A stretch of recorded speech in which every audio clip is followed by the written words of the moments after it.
I'm not like, what are you doing? You shouldn't do that. That's bad. I'm like, wow, you're learning architecture. That's amazing. Like, look what you're learning how to do. You're creating whole entire worlds. I always had this dream house. Can we build it over the ocean? And I'm much more inclined to lean in to tech for young people. I'm live. Well, welcome, Internet. I'm sorry we started a little bit late.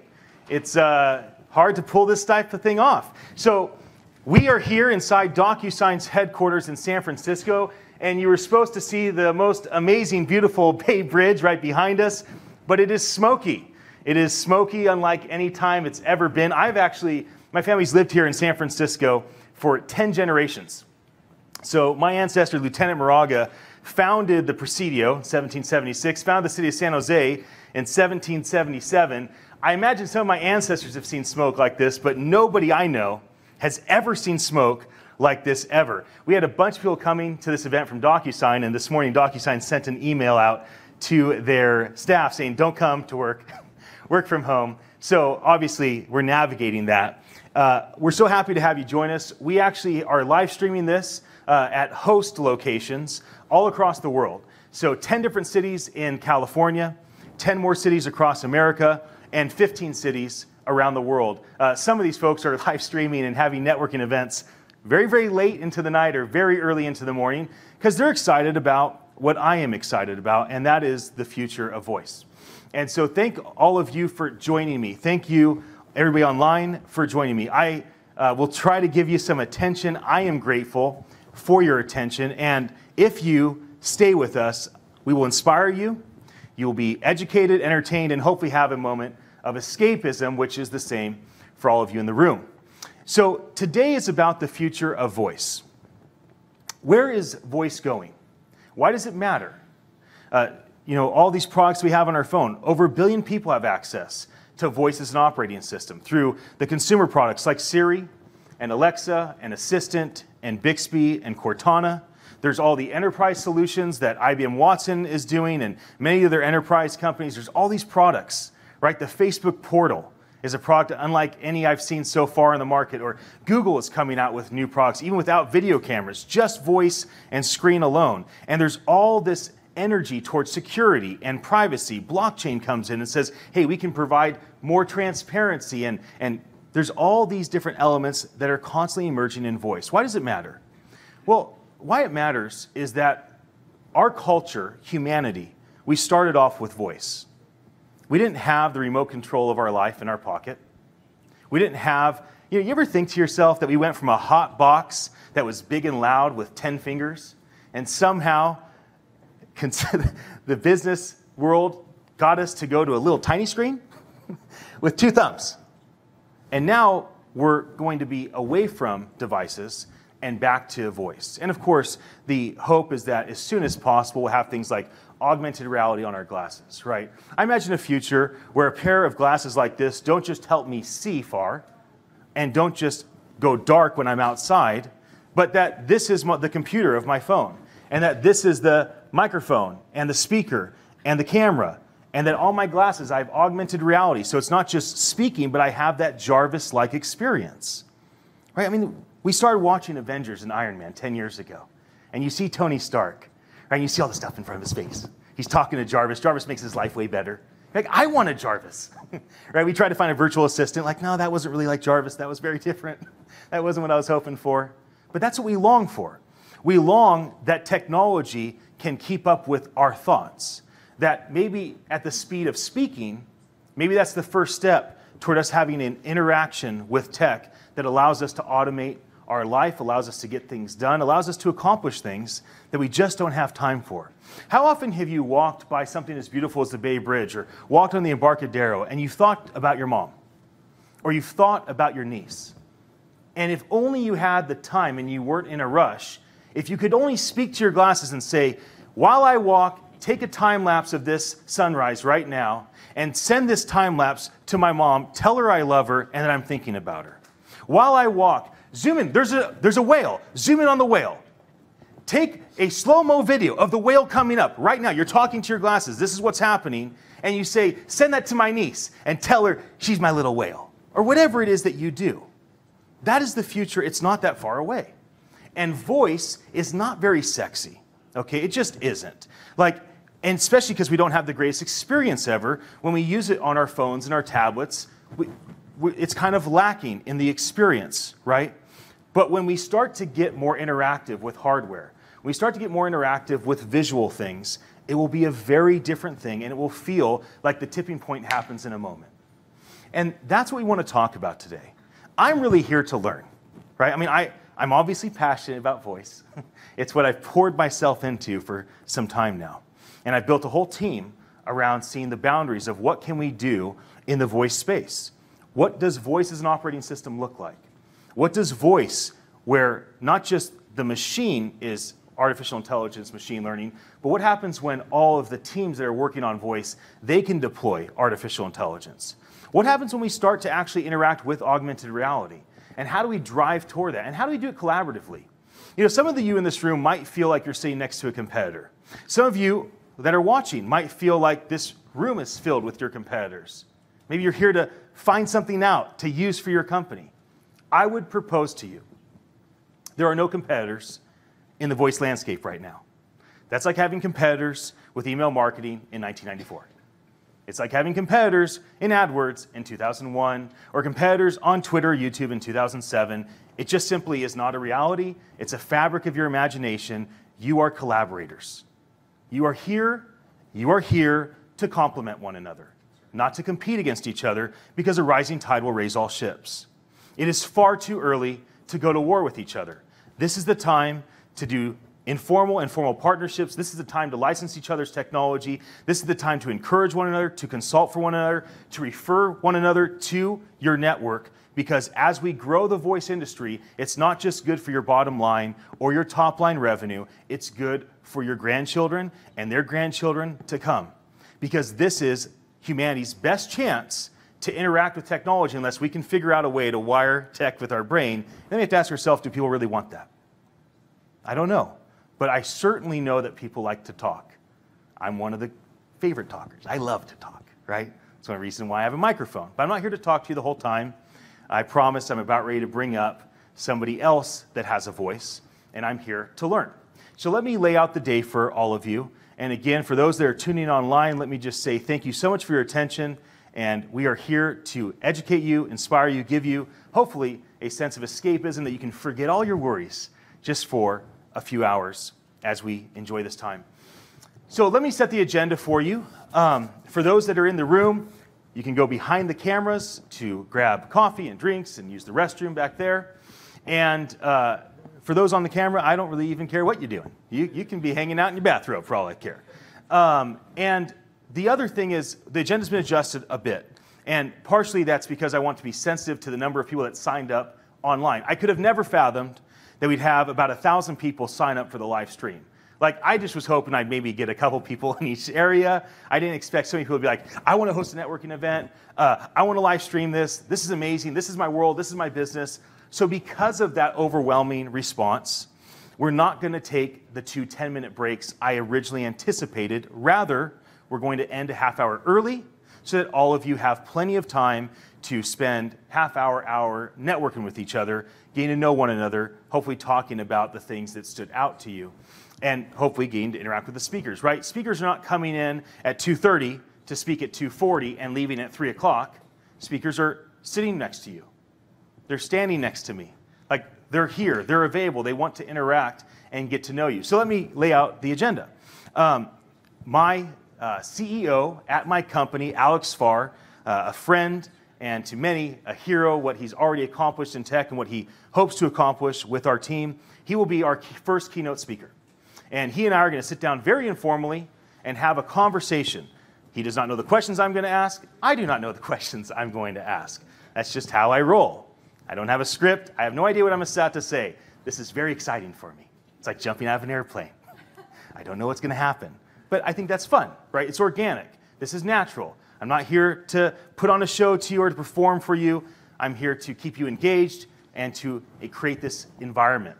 Next, I will have people come up for about an average of 4 minutes each to sit down with me as well. One difference with Alex is he will have more time so that he can really get into the pocket and feel the room and start to really declare what is on his heart, as well as having time for question and answer.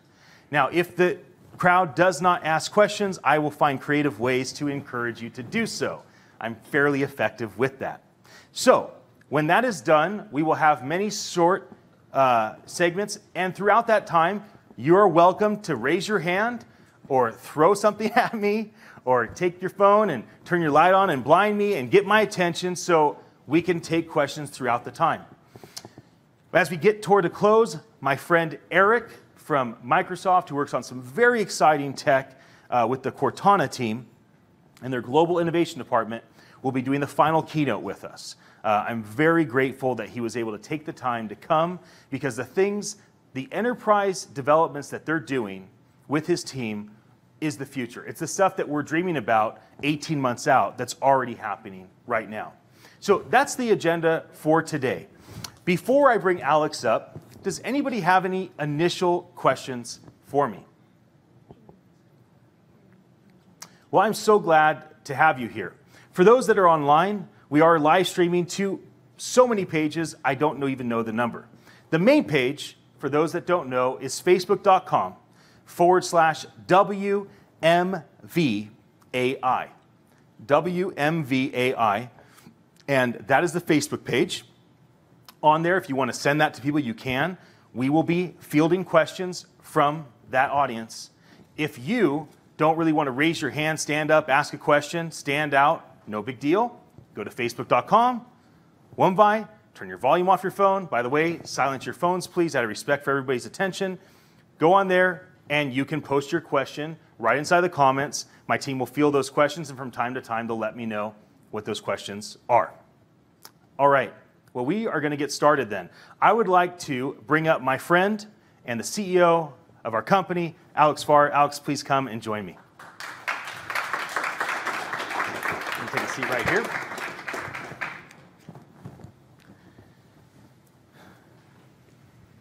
So Alex, please introduce yourself. I told them a bit about what you do, who you are, but I'd love for you to have a moment just to tell them why you're excited about voice and what your background has been and what you're into today. Really nice to be here. This is the third time in my life that I've been part of something that I could not believe I had the unique blessing to be there as it was taking off. So I saw Tim Berners-Lee presentation in 1991 when there was this white page with some black text, which is kind of the way Craigslist still looks today. But I saw that back then. I said, what is this? And I went, this is going to disrupt newspapers. This is going to disrupt everything. We get to connect with each other. We get to put information and share. And I was just getting started in my life as a young man, in my career. And I tried to learn everything there was about the internet back then. And I kept moving forward. And in 1993, 1994, 1995, 1996, it just started going this way. And everybody got on board. And maybe some of you got on board. And you saw what was happening, and it was really exciting. And as this internet grew, it created a lot of opportunity, jobs, wealth for investors and everybody else involved. But what it really did was keep things really relevant and exciting. And then Apple decided to disrupt PCs and laptops and those type of devices and enabled true mobile computing. And this conversation, again, was starting to happen around 2005, 2006. And I got some rumors about it, and I started looking into it, and I said, I can't believe this is happening again. And obviously, 2008, when the App Store was live, ever since then, I remember, I believe in 2 weeks, over 10 million apps were downloaded. That's amazing. On the App Store.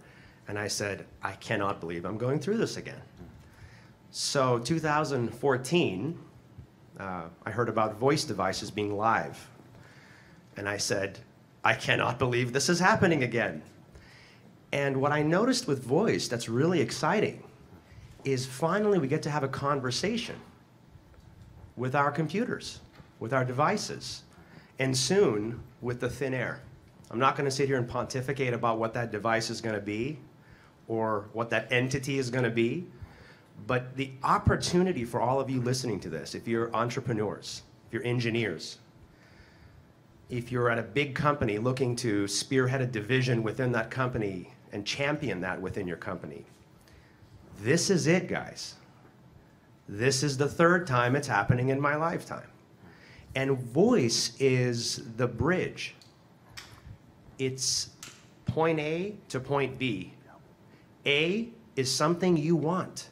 You want a service, you want a product, you want information. Could be as mundane as the telephone number for your favorite restaurant. Or it could be the tensile strength of steel because you're an architect and you're building a high-rise.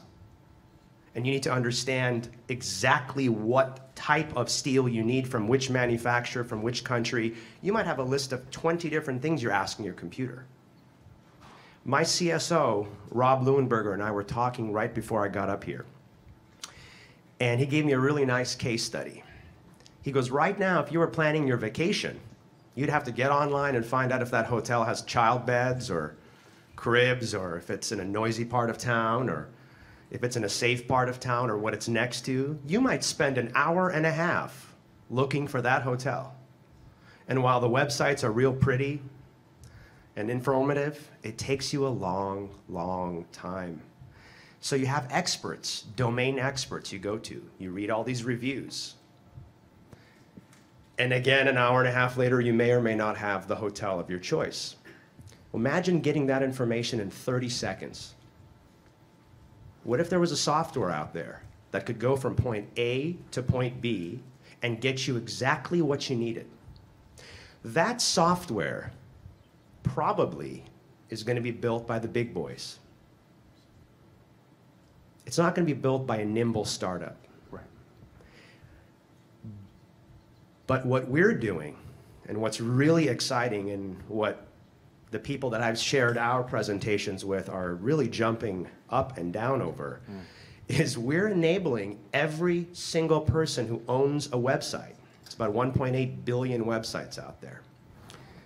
Several 100,000 belong to enterprise. Right. Several million belong to small businesses. Several billion, or a couple billion, are personal blogs and personal pages.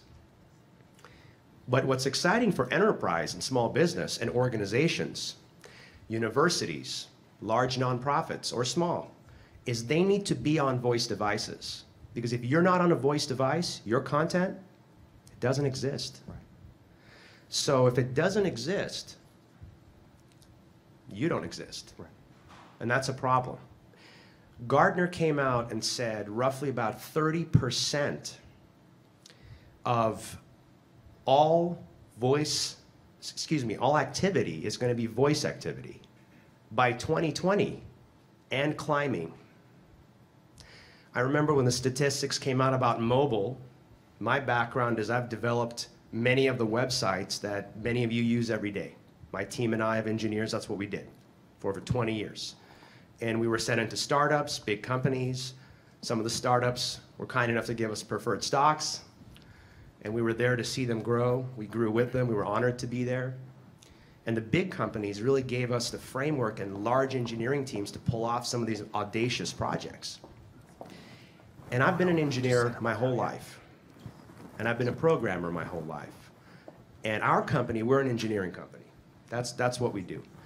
And everybody at this company that we're recruiting right now and has come on board are just some of the best engineers I've seen. And I'm so excited to work with them because they see that, again, this thing is taking off. And voice is the bridge from point A to point B, and all your stuff, all your content has to be on voice devices. Yeah. It's not a choice. Right. Because just like mobile statistics started 5% people on mobile, 10%, now over 75% of web traffic is mobile traffic. We're not here to make predictions, but right off the bat, we have a very credible source telling us 30% in by 2020. Right. I anticipate that to climb. I anticipate that to be disrupting all voice computing. Computing is going to be voice computing. Period.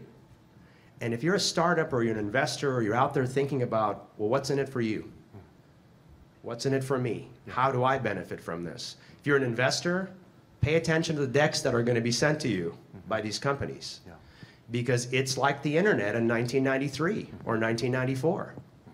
And it's like mobile space in 2007, 2008. There are unbelievable amounts of opportunity. And what we're interested in is to be the default software that helps anyone, anywhere, any language, get their technology, get their content, get their benefit statement from point A to point B. Yeah. So their customers and users can find it in a second. So that hotel you were looking for, you can find it in 2 seconds instead of an hour and a half. It has ramifications for every industry and every facet of your life. And it's truly an honor to have found this engineering team who are doing great work. And I looked at their code, I looked at what they're doing, and I said, this is who I want to be a part of. So I put down my glass of wine and golf clubs, and I'm back. And I'm really excited to be back with you guys. Yeah. We balance each other out. I'm hairy. You're bald. I don't really care how I look. You do. You operate. I definitely don't. I've been waiting for you, Alex. Very, very glad that you're in my life. And honored, all of us are, honored that you would choose us because you could choose any startup. So I really am. I'm very, very grateful. One thing that you said is if you're not engaged with voice, let's say as an operating system, if you're not porting your content over, figuring out how to create skills, figuring out how to interact with people through voice, you don't exist or you won't exist. And we talked about this before. It reminds me of the days of Yellow Pages. Before there was all the independent Yellow Page books. I helped AT&T early on in my career. I was at ad agencies, then I moved to AT&T, and I helped AT&T transition from physical Yellow Page books. If you guys are local, remember back in San Jose, had an A through, let's call it M, right? And it was like an O through Z or whatever it was like split into two. I think San Francisco was the same. I remember my grandfather was famous for being able to rip the big San Francisco book apart. He's a strong guy. And I went to Yellow Pages to help them transition from physical Yellow Page ads, which for those that don't know, like, you know where Lyft is at? The pink Lyft truck is on the freeway. Was built Bell Plumbing for like 40 years, for those that are local natives. Bell Plumbing spent millions of dollars in Yellow Page advertising every month. They had the 2 full-page ads in the very front of every single phone book you could possibly imagine. So I come into Yellow Pages, and my goal was to understand the industry and then to help them transition to digital. So I started selling the first websites. I started selling Yahoo AdWords. I think it was like Ask Jeeves was search engine. I mean, we were doing some stuff that's not really around anymore. And I remember the older guys that had been in the game, and gals that had been in the game for a long time with Yellow Pages. You know, you walk in and you tell an attorney, hey, the price is going up from $78,000 a year to $89,000 a year for you to keep the exact same ad. Like, people didn't like that necessarily, but they had a monopoly on advertising because that's where people's attention were. And let me tell you, it doesn't matter what you think, what you like, respectfully, graciously, it doesn't matter. What matters is where the market's attention is at. Today it's social media, it's mobile apps, it's modern websites and web apps. Soon it will be voice. Then it will be augmented reality. That's just where things are going. Back then it was Yellow Pages. Right? There were no cell phones. I used to stop at payphone.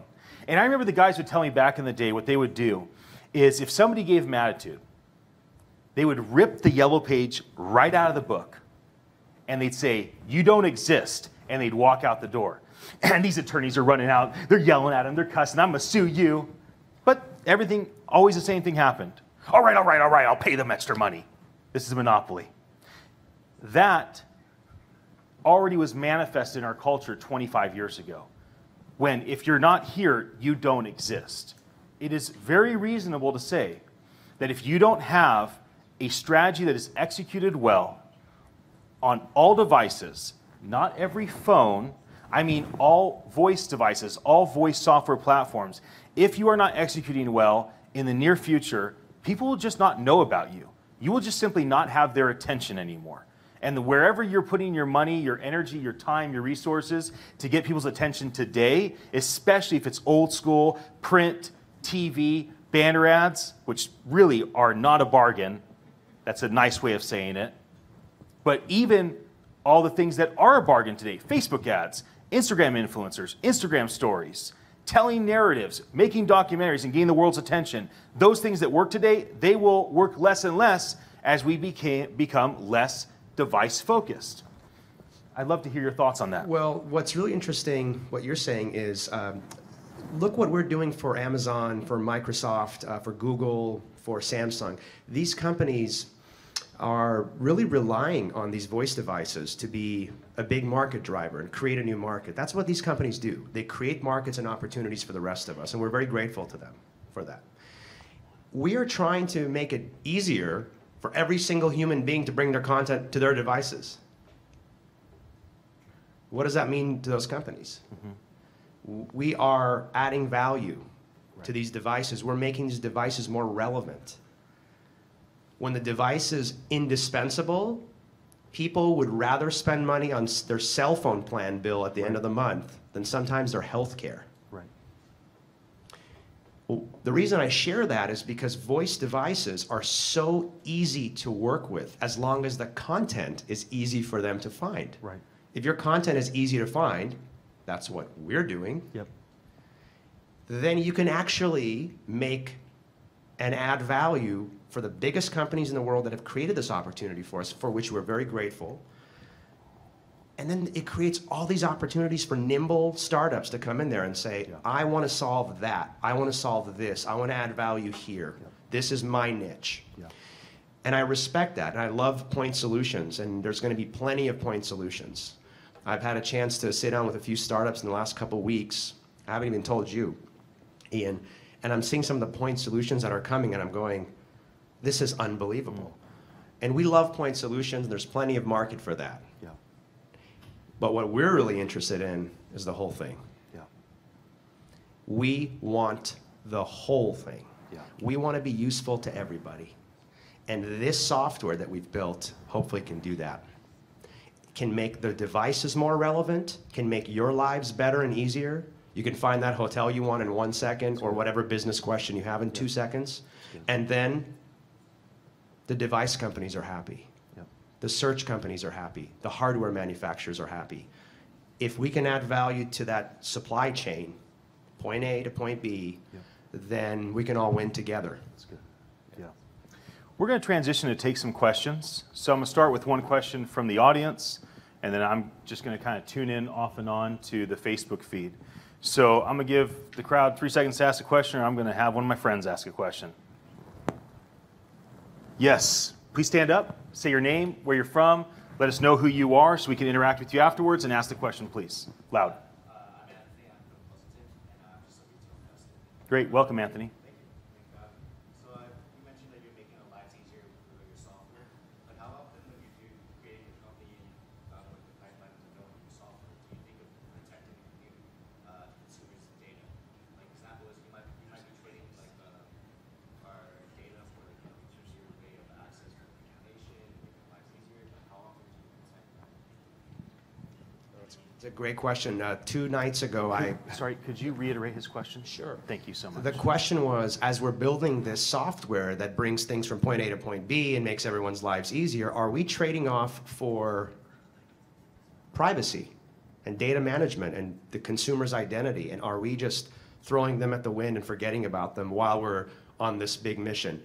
It's really interesting you asked that, because 2 nights ago, I attended a talk in San Francisco.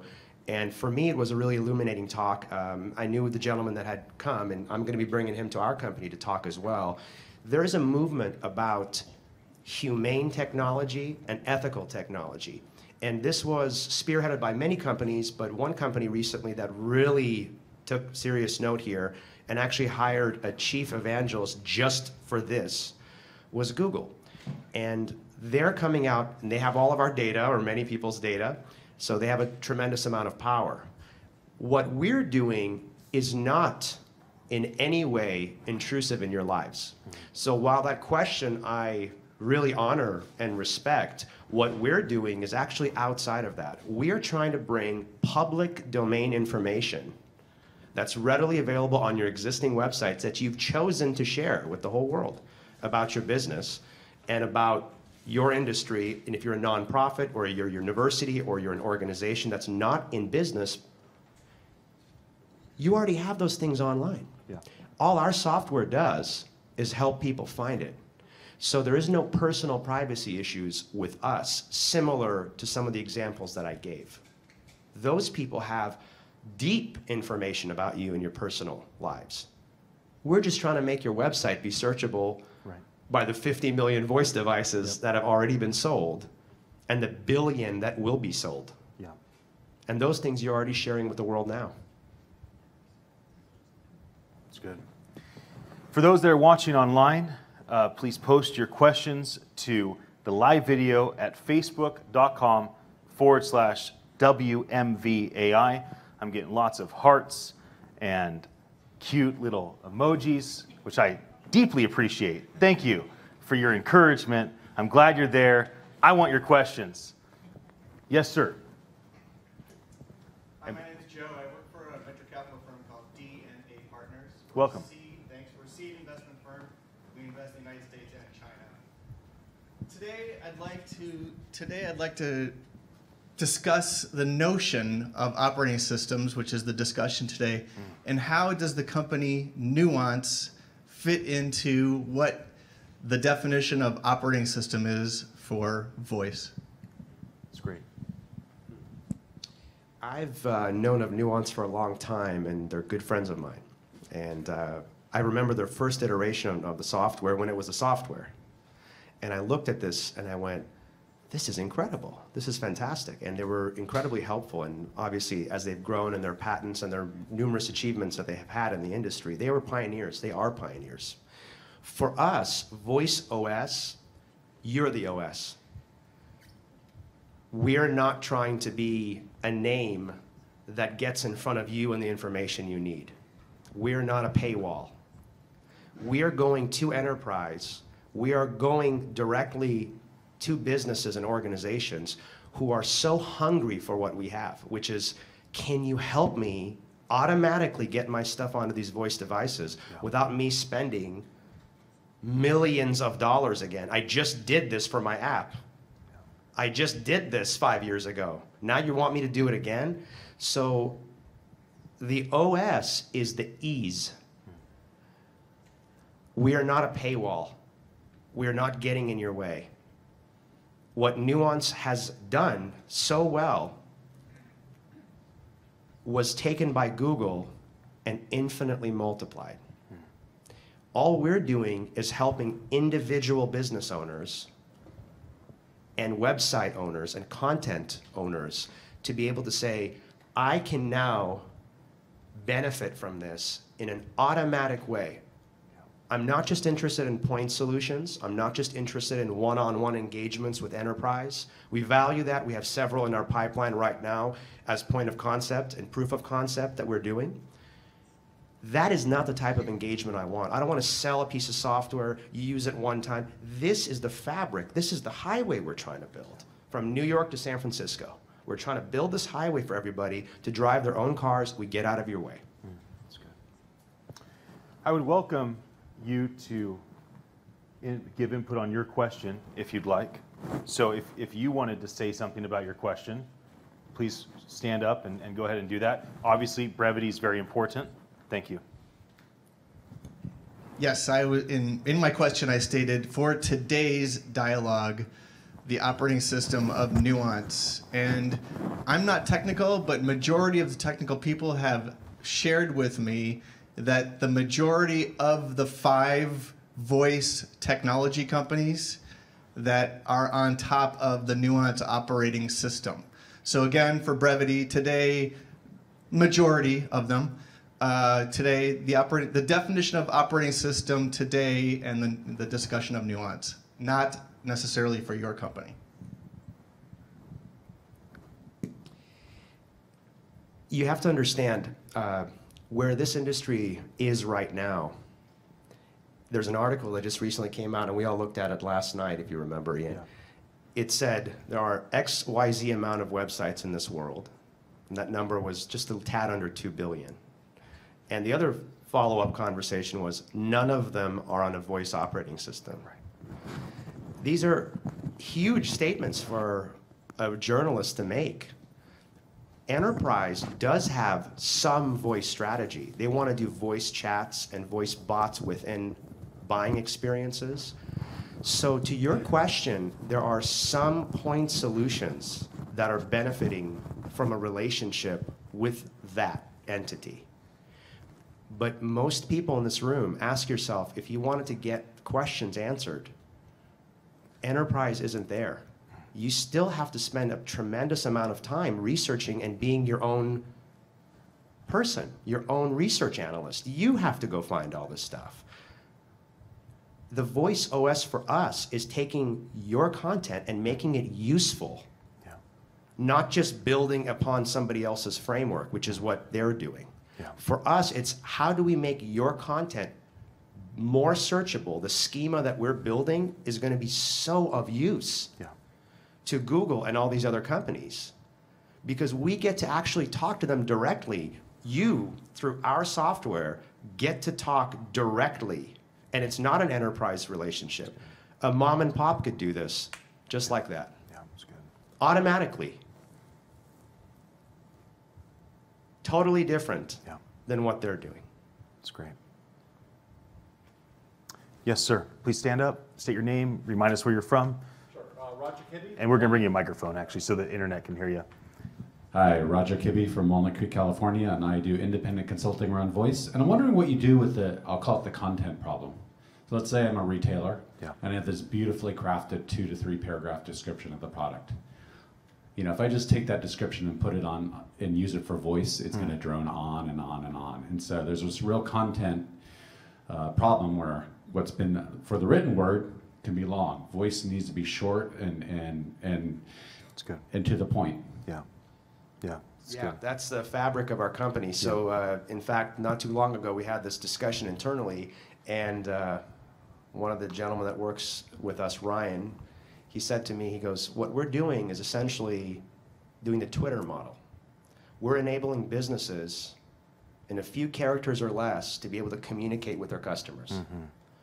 Yeah. So this droning on and on and on and on. I built websites. I remember in the 90s, people would send me 20 pages to build, and I'd be sitting there going, sir, no one's going to read this. Right. And he's like, do you want to cash my check? Right. And I said, right. I will put 20 pages on your website. Yeah, that's right. So, and eventually it became 600, right. 1,000. Yeah. You know, and certainly a company like Samsung needs to put all their owner's manuals and technical data. I get that, and that's there. Yeah. But what we're doing as a society is our attention span is getting less and less and less and less and less and less.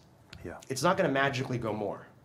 So what we're doing is our schema and software enables exactly what you said. It creates a framework, and I can't go too deeply into it, right? Give us a little bit of secret sauce. Right. But what we enable you to do as a business or as an organization is to be able to Twitter this. Mm-hmm. Just the information that's relevant. Yeah. For some businesses, it's going to be a little bit longer than 140 characters, right? We don't put a number on it, but I'm using that as an analogy for Twitter that everybody can understand. Yeah. But we extract the best part of your website automatically. We know exactly what to take. Our artificial intelligence is that smart. I cannot believe it. I wish I had this tool 20 years ago. Yeah. I could have done it really quickly and multiplied and scaled and had a much bigger business than I did back then. Yeah. But the time wasn't right. Yeah. Now it is. I'll add something to that. You know, in 1997, I got my first job at an ad agency. Basically, we created one of the first content management systems. So it was Dreamweaver was the big heavy hitter, and we were going after them. At Gray Zone, we had 60 employees. And the first achievement I made when I had a chance to go engage with clients was to sell a website. So I sold a website to a semiconductor company for $316,000. I was 17 years old. And I remember that moment, I'm like, this is definitely what I should do to make a living. This is great. People can give us that much money to build a website. This is amazing. Today, Wix has 100 million websites. We never could have fathomed that in a 21-year time span, we'd go from charging, we being the industry experts, the specialists, the strategists, the salespeople, the developers, the dreamers, the visionaries, trying to push forth the future. We never could have fathomed that we'd go from selling a website for several $100,000 to a better version of that being free and working on every device. We never could have fathomed that. Well, my proposal to all of you, and again, thank you for those that are tuned in online. We're grateful for your attention, and we hope that you're enjoying this time with us here. We never could have imagined that in 21 years we'd have that happen. My proposal to you is that it will be in a matter of seasons, not decades, that we will see things radically shift. Now, not because voice is new. We all know voice was around back in 1997. Something very similar to what exists today. The difference is the machine learning that's available to consumers, that's a big difference. But this stuff is accelerating at a rapid pace, and a lot of what we're talking about and dreaming about may seem far off, but it's very, very close to a tipping point. Let me ask all of you a question as we're getting closer to wrapping up and transitioning to my friend Garrett, who is the co-founder of Limelight Health. He's going to come up and share some cool stuff with us about voice, but first he's going to sing us a song and serenade us, which will be wonderful. But let me ask all of you a question, and maybe we can just see by a raise of hands. First of all, who has an arm? Raise your hand.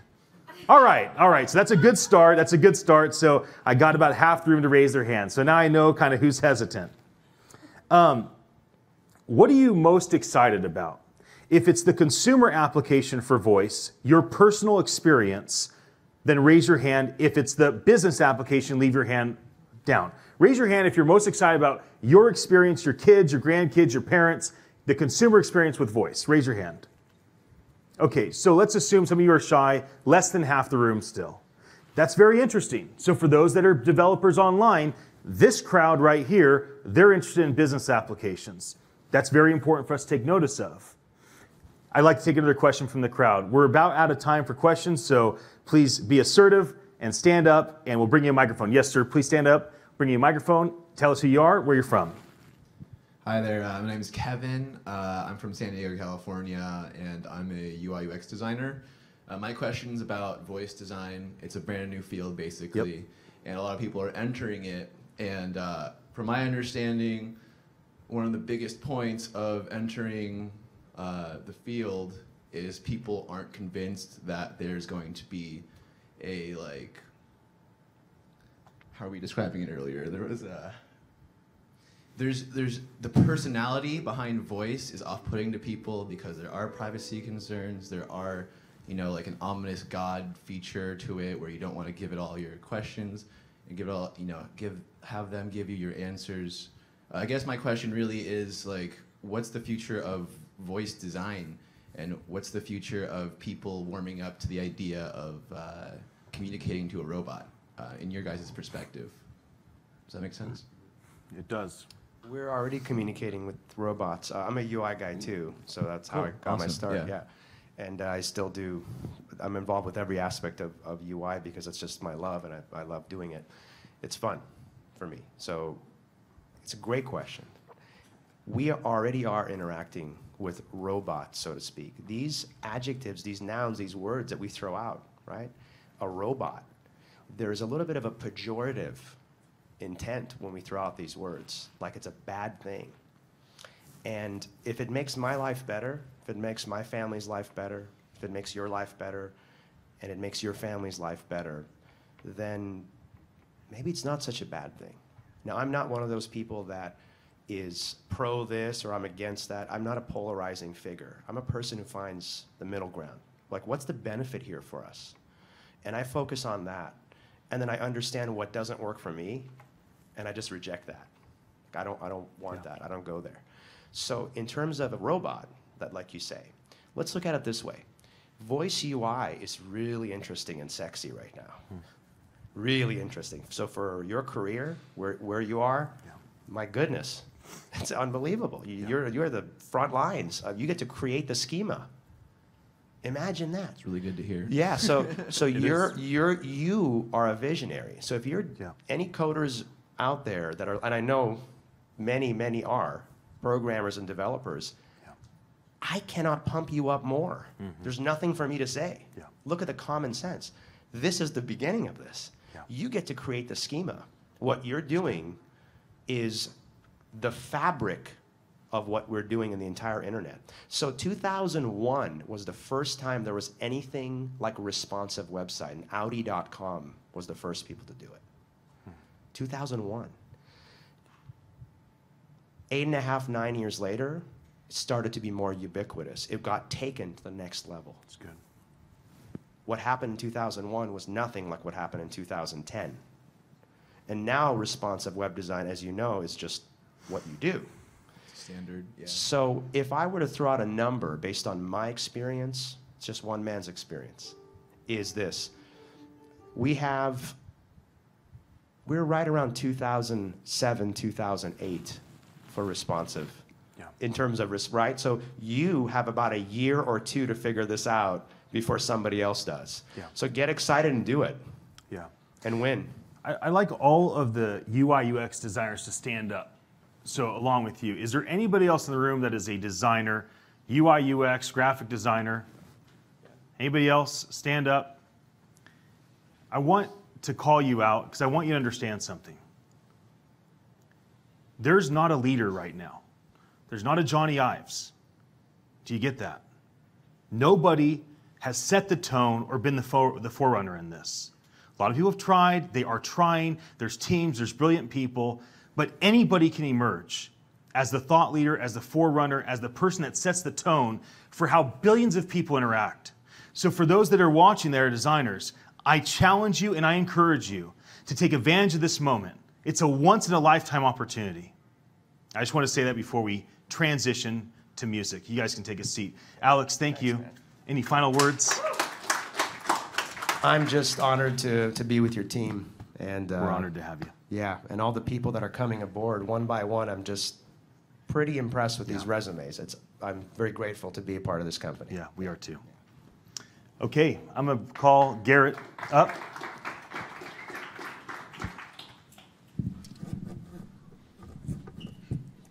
Share that voice.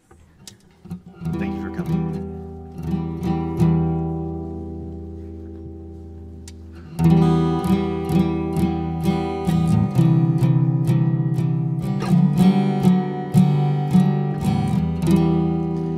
Rising up, back on the street, did my time, took my chances, went the distance, now I'm back on my feet, just a man and his will to survive. Yeah, yeah, yeah, yeah. Yeah, yeah, yeah, yeah. Oh. So many times it happens too fast. You trade your passion for glory.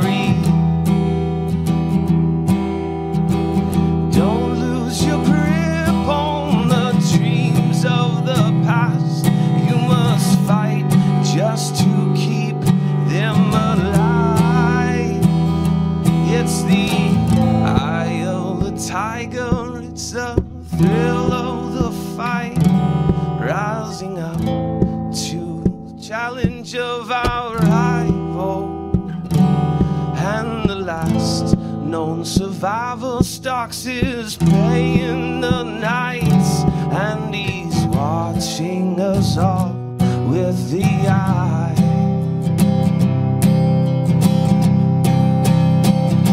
Oh, the tiger. Oh, yeah, yeah, yeah. Yeah, yeah, yeah, yeah. Yeah, yeah, yeah, yeah, yeah, yeah. Face to face, out in the the heat, hanging tough, staying hungry. They stack the odds, still we take to the streets with the kill and the skill to survive. It's the eye of the tiger, it's the thrill of the fight, rising up to the challenge of our rival. And the last known survivor stalks his prey in the night, and he's watching us all with the eye of the tiger. So get up off the ground, get up off the ground, get up off the ground, get up off the ground, get up off the ground, get up off the ground, get up off the ground, get up off the ground.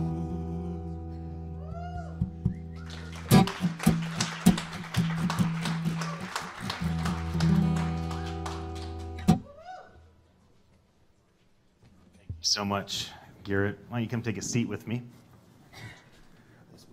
Yeah, I'll grab the mic for you. Yeah, we should take it out of the way. Here you go. Thank you for singing for us. You joined me for the future of Shasta, which was all about our shared passion for Shasta County and the city of Redding. That's where we had met, was in Redding at a startup weekend where I worked with about almost a dozen people, many of whom are here today, and was able to work with them to launch what is now the company Wumvi, which Alex is now our CEO, which is wonderful for me. So we got to meet, and you are the co-founder of Limelight Health. And one of the things we talked about when we first met a year ago, we talked about many things. Kids, we both have boys, so that was fun. And we also talked about voice, because your company was already going after voice early on. So why don't you tell us a bit about voice, your perspective? I think you want to show us a little tech demo, and the floor is yours. You got my full attention. Great. Thanks, Ian. Yeah. Appreciate being here. So I'm in the exciting insurance space, group insurance, InsurTech. So I think they're longing for a stream in the desert of technology to help them. So when we talk about voice, for me, it's very much still an aspirational. We're talking about just getting out of paper to at least technology getting in the cloud. Yep. So we've got steps for the insurance industry, which is we're a B2B SaaS platform to automate sales and underwriting for group insurance carriers, medical, dental, vision, life, disability. So I'm excited with where I believe voice can play a part in that. Yeah. Underwriters, right? They sit in numbers to figure out how to price business, and technology is a way to free people from a lot of the manual processes. So voice, imagine a world where underwriters and actuaries and sales reps and distribution partners could speak to their platform to get valuable data to make good decisions. It's a whole new world, so I get super kind of excited to talk about it. I've got a prototype, an Alexa skill that Alan, our CTO, good co-founder, dear brother of mine, put together. So it's got some real data hooked up, and we're excited. So Good. Yeah. You want to show it to us? I'd love to if you're okay with that. Yeah, we're absolutely okay with that. So it's a prototype, all right? So it's real data. It's a sampling of real data. We have a platform, again, where we're running quotes for large insurance carriers and brokers across the U.S. right now. So it's a sampling of real data, which is really exciting. So Alexa, open QuotePad Analytics. Welcome to QuotePad Analytics. You can select any of the following QuotePad environments. 1. Core. 2. All environments. Which one would you like to hear? 2. Analytics. Would you like to hear older analytics? Yes, please. Analytics 1. QuotePad Consolidated Environment Analytics. In the last 24 hours, 625 renewals were processed with an average group size of 27 and an average annual premium of $68,599. This year there have been a total of 42,851 groups quoted this year between renewals and new business. The total annual premium quoted is $8,725,753,956. There has been a total of $82,582,008 sold premium this year. You have reached the end of the analytics.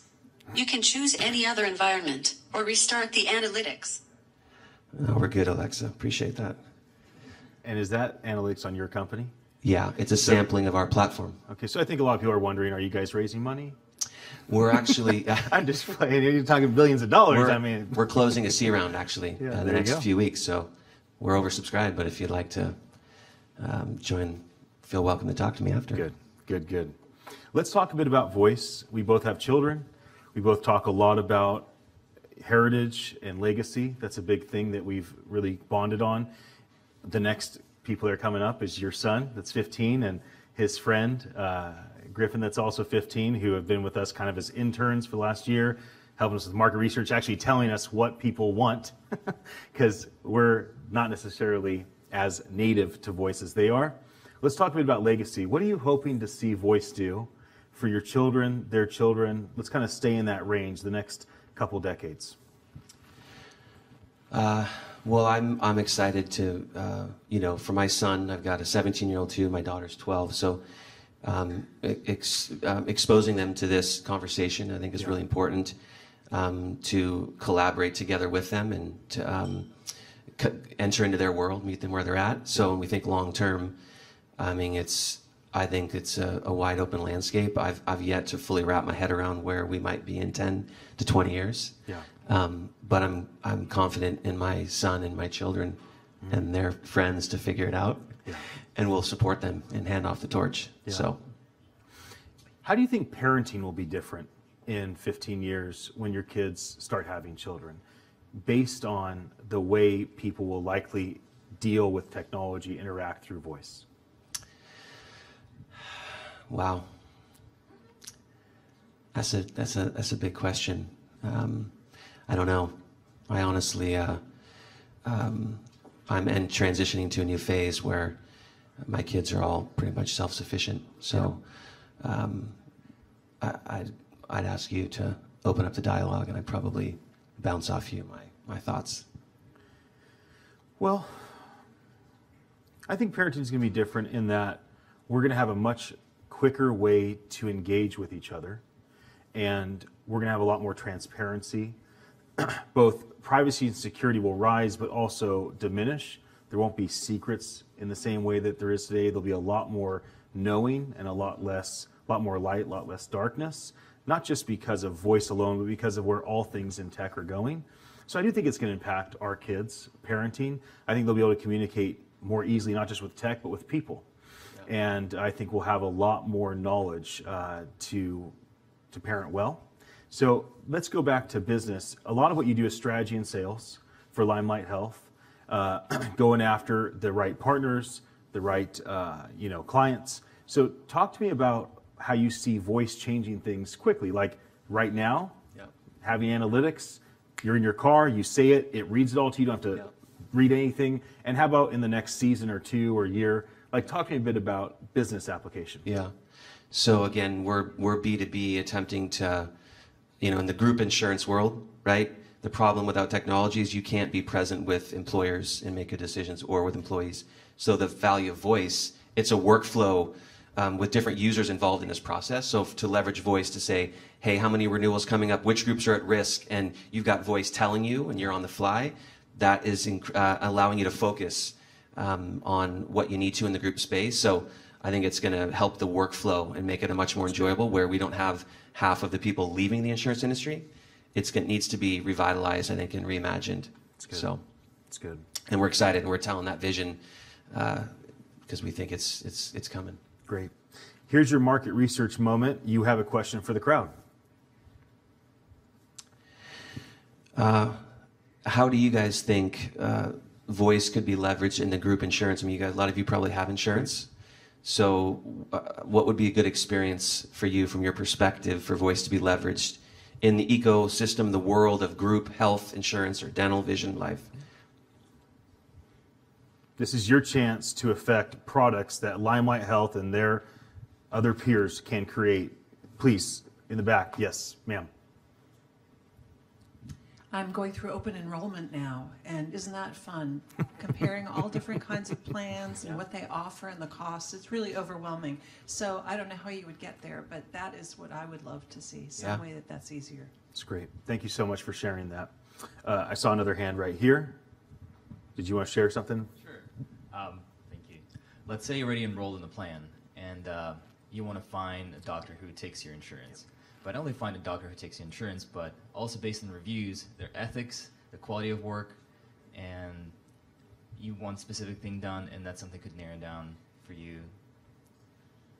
If that makes sense. Yeah. Yeah. A lot of it's in the consumer. Like that's where it's helping that consumer experience. Where we're really focused too, just like to call out, is the recommendation from to an employer, right? Because you're downstream where you guys are enrolling, but before that decision's made, where we're focused and thinking is on the employer decision. So an employer can say, what's the best decision for a dental plan for a tech company in San Francisco? Yeah. Boom. And we tell you what plan that everyone's on. Like that's how we'll leverage it, but this is amazing stuff because you guys are totally right. The recommendation is huge. Yeah, it's great. Thank you so much for joining me. Thank you for singing. Can you introduce your son and Griffin? And then they'll come up, and I need an extra microphone for my friends that are coming up right now. We're going to skip the one more question. There'll be lots of time for questions. I want to stay on schedule. Please excuse me for that. But I can't wait to have you ask another question. Sorry, but schedule for me is very important because once I lose it, it can get bad. So please introduce Gabe and Griffin. So this is my middle son, Gabriel Justice Michael Viggers. He's 15, and his close friend Griffin.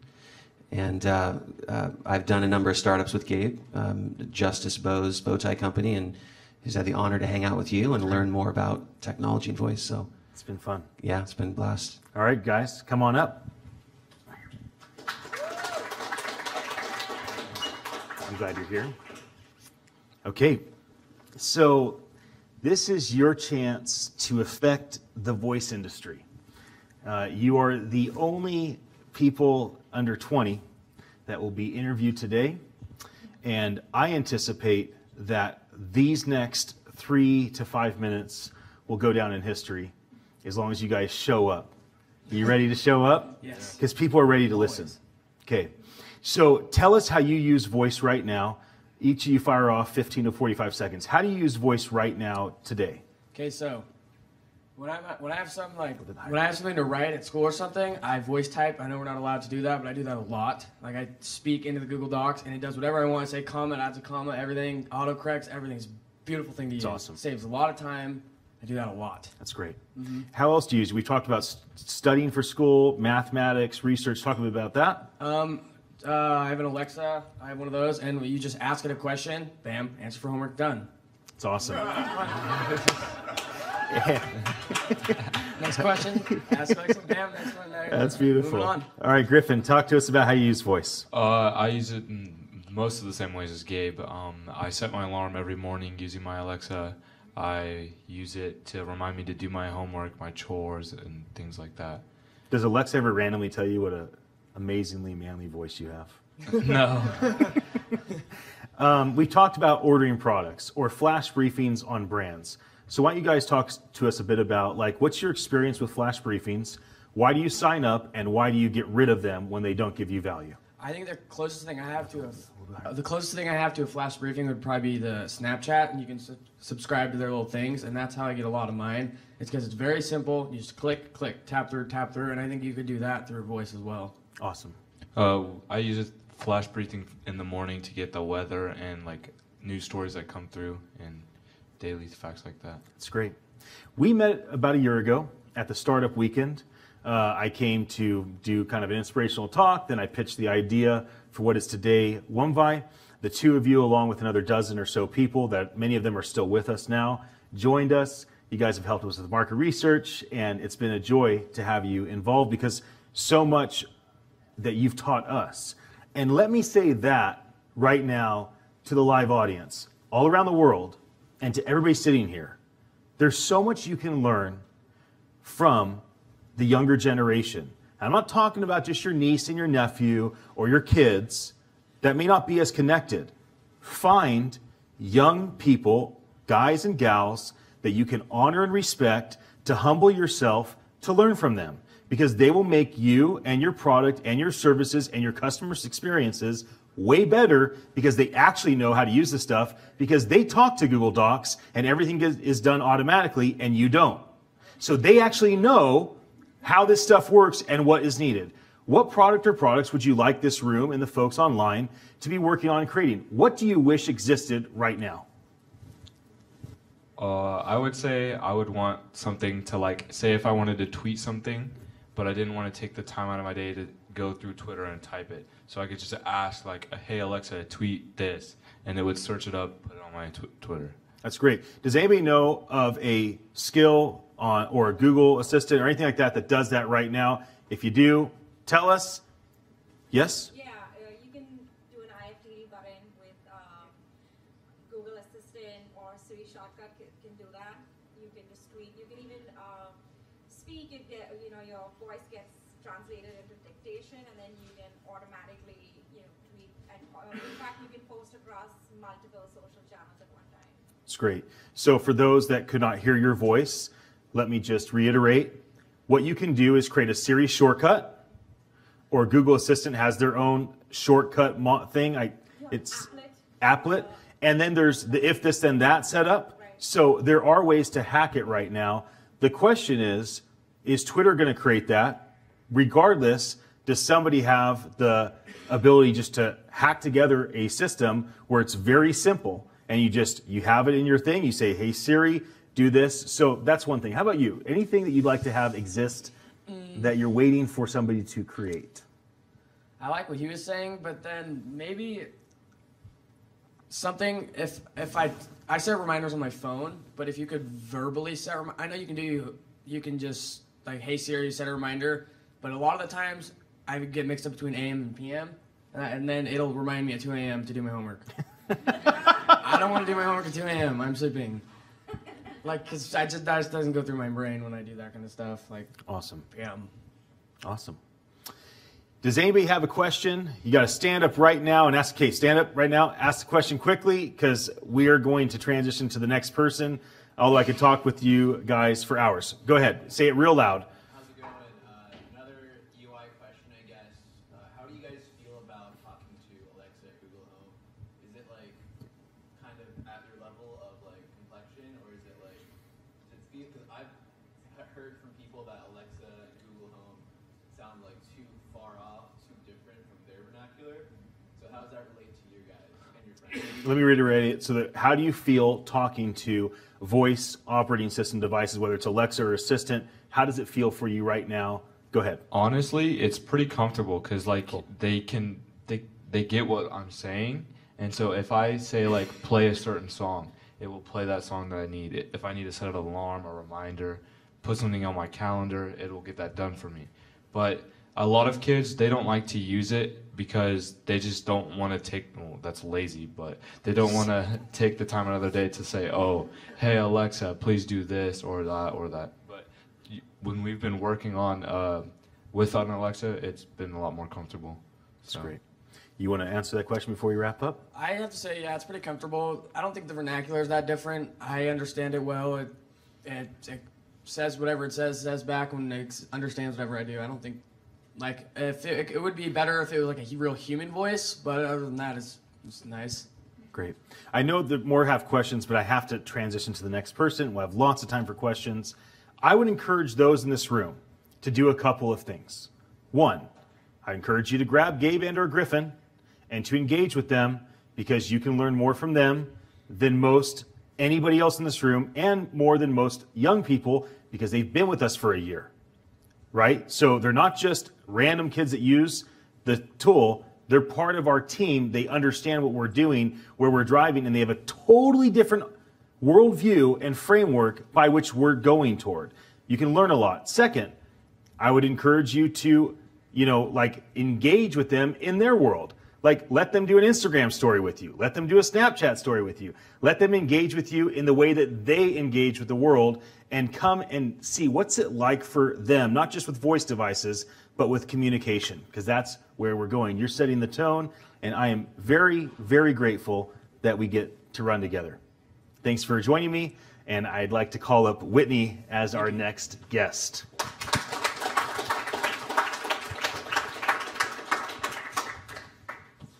Hello, Whitney. Hi, howdy. I'm so glad you're here. Thank you me for driving too. down from Reading. Yes, sir. You were one of the original Wonder Women, That's correct. right? So when we started, that's right.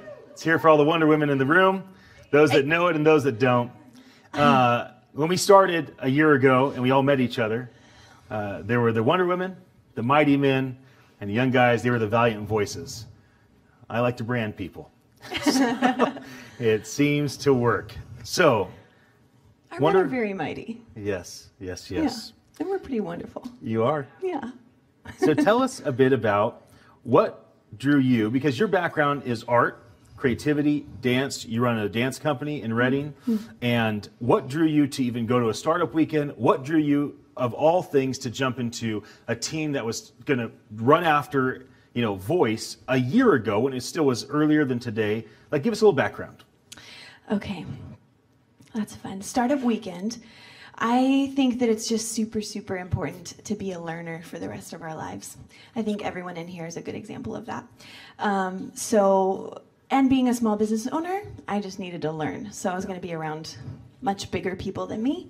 And I think that's important to continually upgrade the size of your friends and always be willing to be small. Yeah. And so, that was my effort in that weekend. And then joining you guys and your team, mostly your charismatic personality. And however, I could see that you could see things I couldn't see. And being a part of kind of the artist, maybe I'm surrounded by a lot of the hippie types, and I might be one of them myself, deep down. Woo! We tend to go anti-technology, and I think that ship sails, and we miss a lot of really great innovation that's actually really beneficial for our art form and our careers and our futures. So. That's good.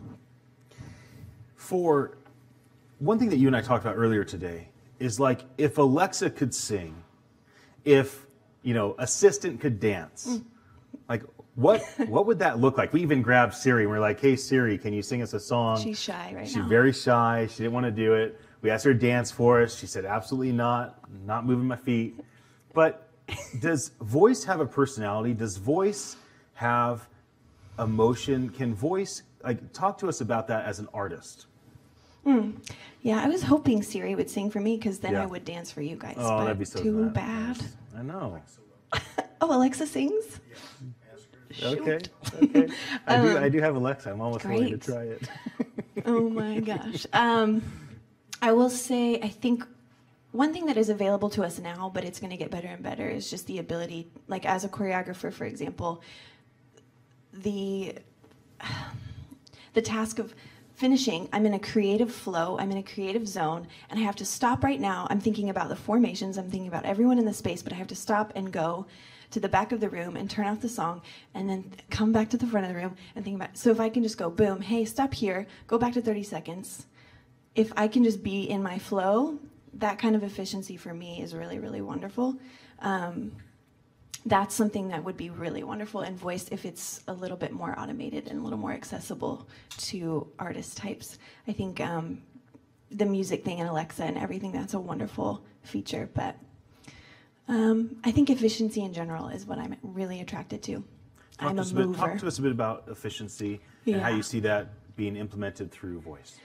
Yeah, so I'm the kind of girl that actually doesn't even like to take a purse into places, because I love ergonomics and I love comfort and I love movement and I love being able to own my space and not be really bound by devices or belongings or anything. So voice is so exciting. And that's a growing thing. I think we're really learning about the importance of taking care of our bodies. So I think that getting unglued from little like stress injuries and multiple like habit like overuse and all of that, I think that's really exciting for humanity, so we can move, because voice is right here, it's attached to our face. We can get our hands back, you know, our hands, and whatever we do that's really mundane and actually really time consuming and not beneficial to like a thriving human life. Yeah, computer, right? So many things are going on in people's bodies from sitting and doing computing, and we know that for years now. So yeah, I just had somebody online tell me to sit up. Sit up So straight. it wasn't good for my it wasn't good for my back. So yeah. Next time I want your opinion, I'll ask for it. But that time, I'll go ahead and respond. We can talk later. Because about posture. hey, why not? You know, it's good advice. I like to take good advice, but don't be encouraged, Jerome, whoever you are. That's the only advice I want from you. I don't want you to tell me with more things. Question, and then we'll transition. Yeah. You are several things. You are a small business owner. You are an artist. You are an athlete, amongst many things. What would you like to see the voice industry, those in this room, those watching online, what would you like to see them think about creating for you in one of those areas or holistically? Okay, selfishly speaking, I would love to see, okay, this might sound really niche, but I would love to be able to talk, it's going to be multiple platforms in science and technology, but for performance, for athletes and dancers, I would love to be able to interact with something that can see I can ask what's going on in my body today, like where am I carrying tension and what, like all of that kind of stuff, but that'll be voice and like many other forms of technology. So that would be really, really cool. Yeah. And then probably what I was describing with you about music and the ability for those platforms to be smart enough to know what I'm saying, right? And we'll get there. So that's good. It's exciting. Thank you so much for You're joining welcome. me. Thank you. All right. I'd like to ask Ted Haas to come up. Ted, amongst many things, is the brand evangelist for Transform Our World. He's been with Dr. Ed Silvoso at Transform Our World for over 20 years. And you are a wonderful friend to me. You've been an incredible encouragement to our team. And a lot of what we started to create was around your needs and your organization's needs. Thank you for joining me. Tell us a little background about yourself and your family, and then I'll go into a couple questions. Well, I'm 6'9", and I play basketball, for those of you who are curious.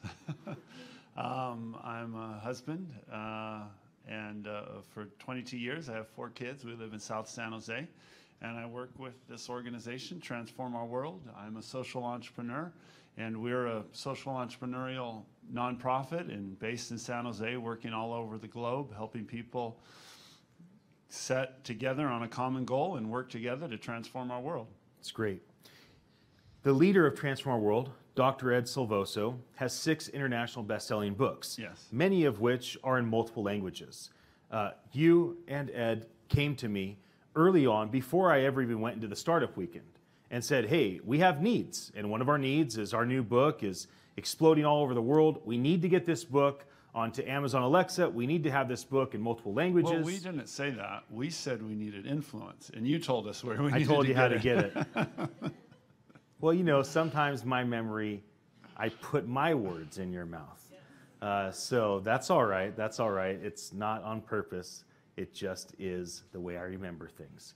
The point is, we went after this for you to get Ed's content on these devices, and it's been a fun ride. Tell us a bit about what you've seen with that and what you'd like to see happen in the future for Dr. Silvoso and others like him that just want the world's attention so they can influence them. Well, Dr. Silvoso and so many like him have a very powerful message and very, very helpful, very impactful, and we see this impact over and over on people. We want to just get it and make it available to those who are interested. And I mean, particularly what you know, the theme that you and Alex talked about, if we don't get onto this voice platform, you're not going to exist. Yeah. And we don't want to not exist. Right. Yeah. Tell me a bit about where you see voice as an operating system and where it's going. And then we'll wrap up because time is of the essence. What's I want to get on exciting to track. me is like what was just touched on. Yeah. Voice as an operating system is like it's full circle. It's coming back to something that's very, very natural. And I see it setting us free from the tyranny of screens, which are very, very unnatural and very unhealthy. I mean, we were just talking earlier about the top 3 addictions that are very toxic in Japan, and one of the top 3 is addiction to online gaming, and it's all connected to a screen. And that's, you know, I see voice actually providing a platform to actually make games and interaction that the young people are going to create that are going to be very, very healthy and not addicting. Yeah. That's one of the things I'm excited about. That's good. The other thing I'm really excited keep going. about Yeah. is, you know, like the ability to connect people and really connect them in a meaningful way. Like we're thinking about the older people that are spending so much money on healthcare and they're isolated and they're alone. And a natural way where your grandmother, great-grandmother, because we're all going to be living longer, could connect intuitively, you know, with this digital assistant to be connected not just with all the services that are available that they don't have access to because they don't know how to use it, but also connected with, you know, isolation is such a huge problem. And I see this as being able to solve that and connect them with purpose, with meaning. I mean, I get excited to think of all the value that these people have, that the elderly people have. And if we could connect them and get that wisdom out there, imagine if you could say, Alexa, tell me what my grandmother thinks about such and such. I mean, the wisdom that's available there is just incredible. And if that could be accessible, that really excites me. Yeah. How about as content creators? Because it's not just Dr. Sposo's 6 books, it's annual conferences, it's monthly gatherings, it's lots of content in lots of languages, it's audio, it's video. Like your organization is a content machine. Yes. And you are peers with lots of other content machines. How do you see voice affecting content machines like Transform Our World? Well, again, it's access. It's how do we access that? I mean, another thing that I get really, really excited about is being able to take all this and then cut it down into Twitter-sized pieces in a way that's much more organic than Twitter, because Twitter taught us a new language and it's powerful, but it's also artificial in a way, and it's cut down our attention span. With voice, we can actually have the best of both worlds, where people will be able to grab what they want, but it'll be very seamless to enter into a deep content, a deep dialogue. That's one of the things that excites me about voice. Not only is this little Twitter stuff, but voice and podcasts are the only long-form delivery of content that's still left out there, unless you include, you know, Marvel movies, which are 2.5 hours. But you know, it's 2 different things. The only long form, and I see a huge value to both of those, and I see the long form depth, in-depth conversation is something that our society has lost. And I see voice being able to recover that, and that gets me really, really excited that a young person could hear a powerful statement that Ed drops out. We call it an Edism, and he'll say something funny, you know, and it's just, it's powerful. But then they could then interact in a natural way and go in depth and really get to know him and get something imparted that's, you know, you're not just going to get through the bite. That excites me. I would like to invite you to introduce Annalise, because you're her friend, and I'd love to hear what you have to say about the amazing Annalise before she comes up. Well, Annalise is amazing. Come on up. She's one of my dear friends. I met her through you, Ian, at at Runway down the street.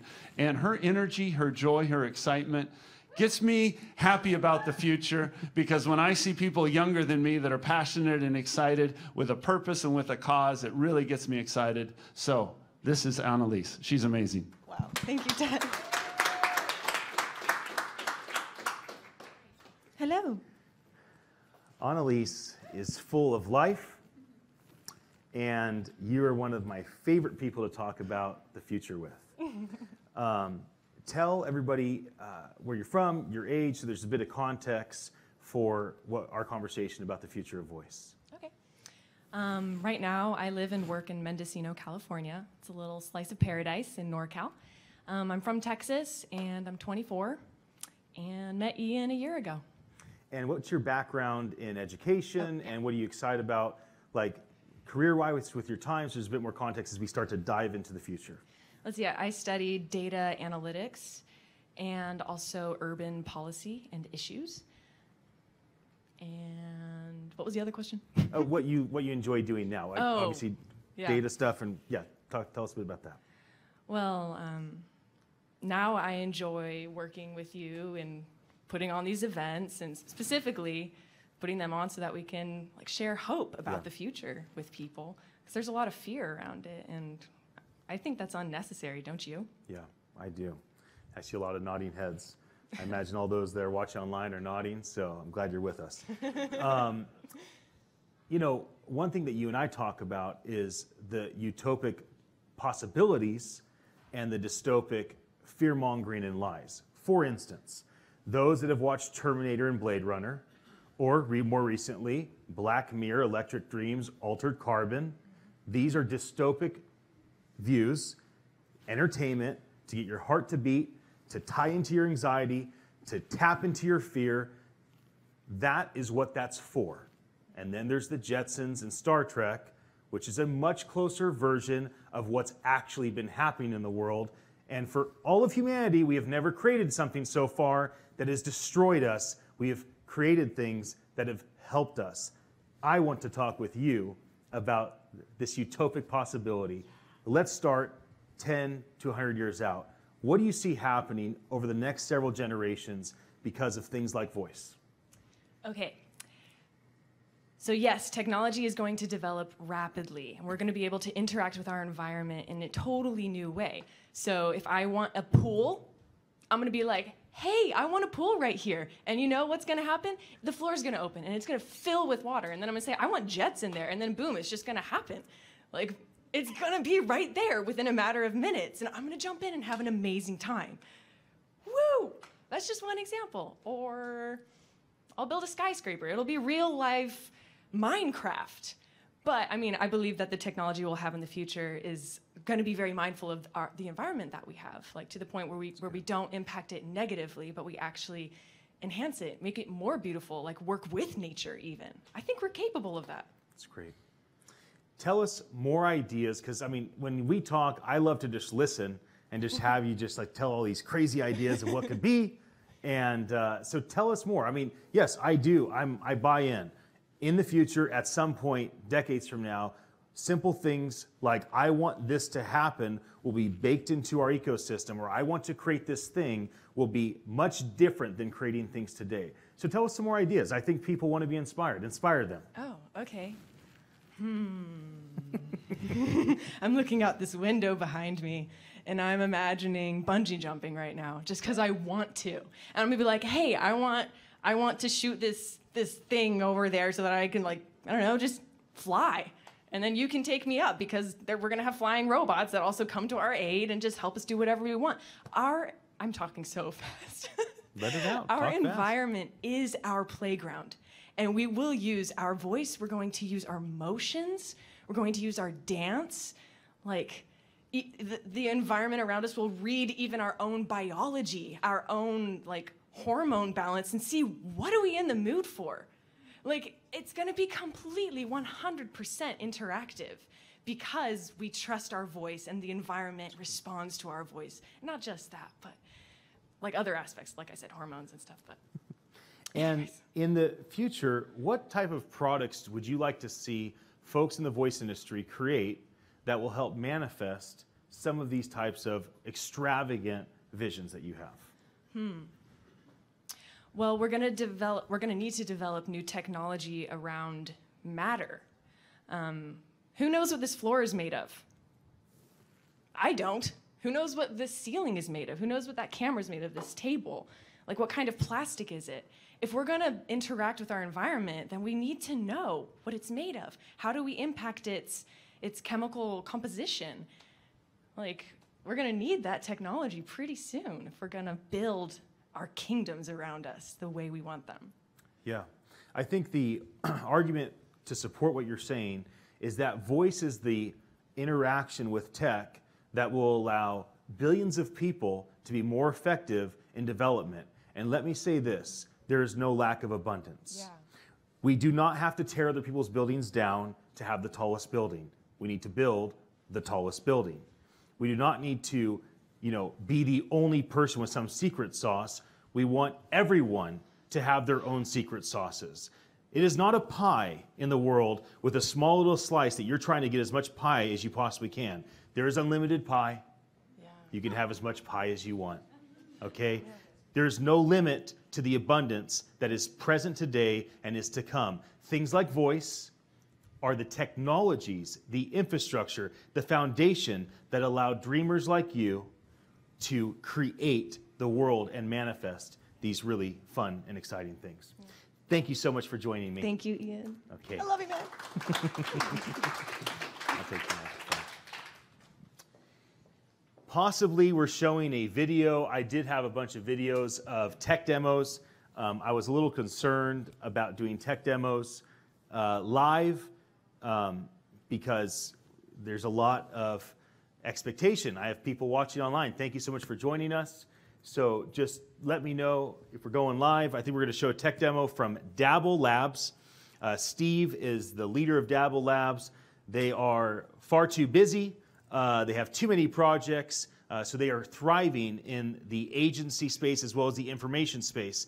Their YouTube channel, again, Dabble Labs, that YouTube channel has about 250,000 views every single month just on voice. They basically create a lot of DIY videos to teach people how to do things around Alexa skills and whatnot. Are we ready? Oh, okay, this is BotMock. Is that what we're going with first? That's fine. BotMock's another amazing technology. So I got to connect with the BotMock folks. They are based in Canada, really wanted to be here, could not make it, so I asked them to make a video that showed their tech. So what we're going to do for just a moment is take a break from the conversations, and then we're going to come back. And I promise not every single person that's talking is on my team. It's been like that. We lost a couple of the folks due to the smoke, and so I popped some of my team members in, and I'm so glad I did because all of you have something very important to share. But what we're going to do after these videos is we're going to start having conversations with some of the authorities that are in the room that are doing great things with voice. I'm going to stand up and assume that we are going to press play in a moment and watch. Here we go.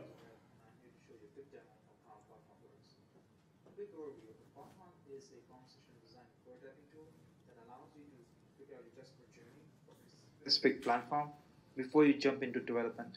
So we allow you to not only plan out what your customer journey will look like, we also help you test it out in browser without any devices needed.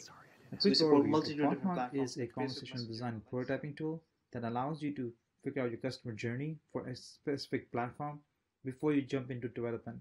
So we allow you to not only plan out what your customer journey will look like, we also help you test it out in browser without any devices needed. So we support multitude of different platforms like Facebook Messenger, Alexa, Google Assistant, SMS, Business Chat, WhatsApp, and a whole lot more coming soon. To give you a quick example, I've already created an Alexa demo that I'm going to jump into and show you how it works. So here's a sample demo of a project. As you can see, it's a very visual representation of a conversation flow. We like to think of these prototypes as happy paths and sad paths, but also for your designers to understand how conversation flow would go, how customer journey would go from point A to B. And we are adding support for multimodal experiences soon, but here I'm going to show you just the audio part of it. So once we have laid out the conversation flow, each of the text nodes can support SSML tags as well. So you can actually customize exactly how that sound would look like or sound like, at least on Alexa devices. So once you have this, which is a drag and drop editor, right? You can then create previews. And I've already created one preview for our example, but I'll create another one just to show you how easy it is. So let's call this demo. And then the system will ask you to sort of go through the path that you want to show to somebody. So imagine you're showing a demo to your customer. You want to show them the exact path that you want to discuss. And we can also do interactive demos, but let's do this demo first now.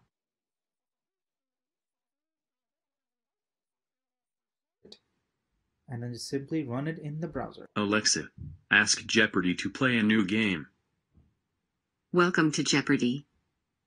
Please pick one of the categories: food, sports, or science. So as you can see, you can actually do these demos very quickly, test out the experience in browser. That's the fun part. But the other part that we find very important and critical to the journey is the ability to get feedback from your stakeholders.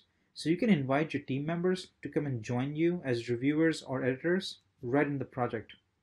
And that enables you to give them very fine-tuned control to not only just see this as a PDF document or an attachment to an emails, but also be able to just come into the document itself and give feedback right where they need. There's a whole lot more that I want to show you. So simply go to botmark.com/demo and sign up for a demo slot. It's free, and our team will love to show you the power that our solution can bring for your company. Thank you.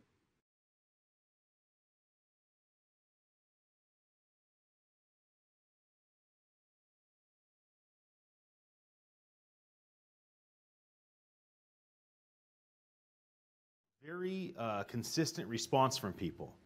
Little concerned about doing live tech demo, open to doing a video tech demo where it's controlled environment. Tells me a lot about where we're at as an industry. A lot. Now, I think BotMock was one of the ones that was like, we want to come from Canada and do the tech demo. So I'm in no way throwing them under the bus. They've done some wonderful tech. They're very, very successful with a lot of customers. But I do find it interesting that a lot of the folks that wanted to be involved with this conversation preferred to create videos because it's all very new. And isn't it interesting that we still want to have visuals, right? Was that experience watching the video different than just Garrett pulling up Alexa? It's a different experience. We still want that visual. We need to keep that in mind as we start driving the conversation toward voice as an operating system. I'd like to welcome my friend Shahan to come up. He is a principal at Reflective Venture Partners, and he is one of our strategic partners. And Shahan, thank you for joining me. A lot of your world is around blockchain, and we've had a lot of conversations around the marriage of blockchain and voice as an operating system. So let me just say something on my mind about that and then kind of hand the baton off to you. Here's my personal opinion. We should be concerned about machine learning because anything can happen with it. Machine learning is going to automate the world. I believe blockchain in the future, not cryptocurrency today, blockchain as a third-party ledger system that institutes trust, transparency, accountability, that future blockchain, I believe that's a foundation that protects the world from people and tech and holds tech accountable, okay? And then that's the foundation, machine learning's on top. I believe voice as an operating system sits on top of machine learning, also accountable to blockchain in the near future, and that's how human beings interact with tech. It's not voice OS, it's not blockchain, it's not machine learning. It's these three things working seamlessly together in the future, hopefully with great augmented reality, that really will transform not just the experience, but the trustworthiness. Shahan, thank you for joining me. Why don't you tell us a bit about your background and Reflective Ventures? Give us a little idea about where you're at, what you do. Awesome. Thanks you all for joining me. Ian, thank you for inviting me to this event. I love going to every one of Ian's events. It's always a great group of people that we get to meet. And please, all of you who are interested in speaking with me, come speak to me after. So a little bit about my background. I've been in technology for the last 10 years. And where I started my career was around digital transformation.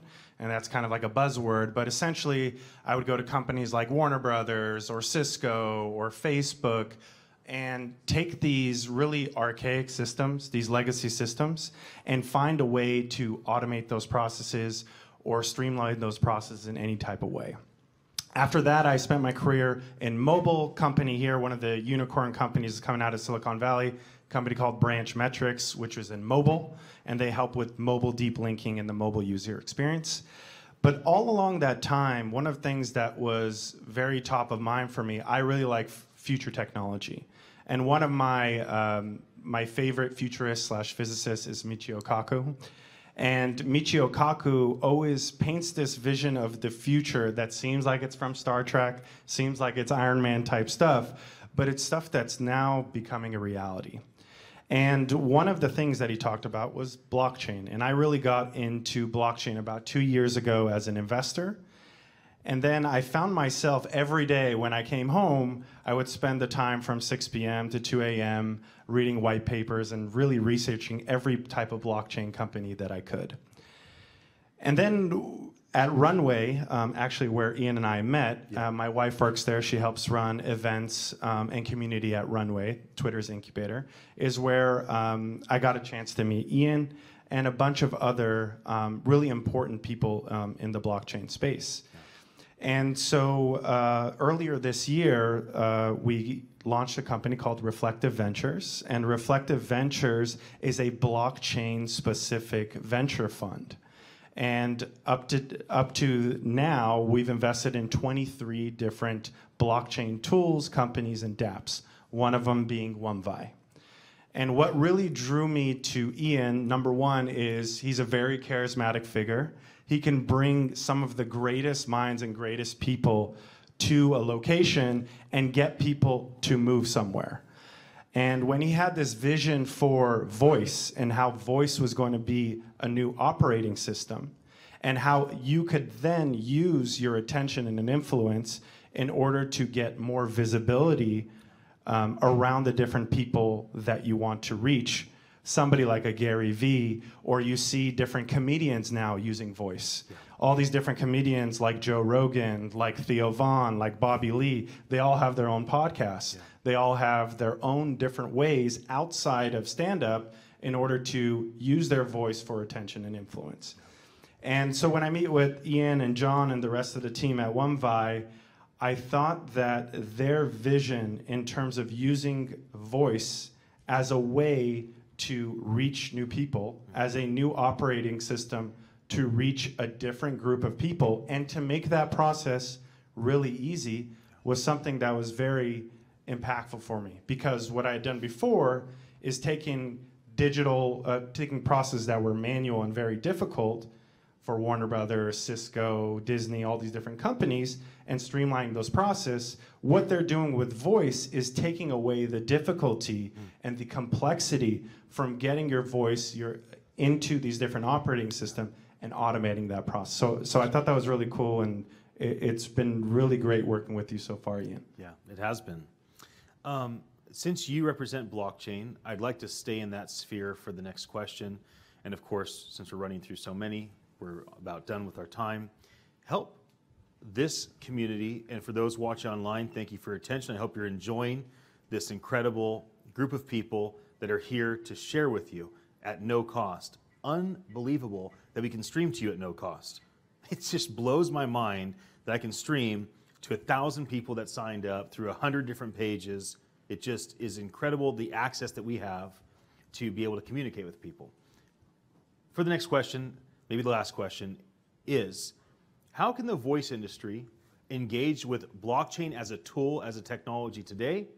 And how do you envision the voice industry engaging with blockchain as it matures more and more? So the way I see it is, anybody familiar with blockchain here? Raise their hands. Has anybody heard of Steemit? Okay. So I think that's one of the models, which is, I think the main impact that blockchain has is it removes the middleman. So you as individuals are now empowered to do what you need to do, and you're also reap the benefits of what you do, and that cut doesn't need to go to the YouTubes, the Facebooks of the world. And so I think what blockchain will enable people to do is it empowers them and able to push this different content out into the world and be compensated for what they're doing via what you're doing, via what Steemit's doing, for your attention and influence, right? So if people are watching your videos or listening to your podcasts more than others, you will be rewarded for that with likes or views or whatever it may be. And blockchain provides the infrastructure and the reward that you'll be able to use in order to utilize these different systems. Yeah. Because otherwise, you'd be tied to these major enterprises, these major businesses who will have their own kind of use and direction for where you're going with your company. Sean, thank you so much for being here. I would encourage those that are in the room that are interested in how voice and blockchain can interact now and in the future to grab Shahan and to connect with him. I always enjoy having you at events and having you participate with me.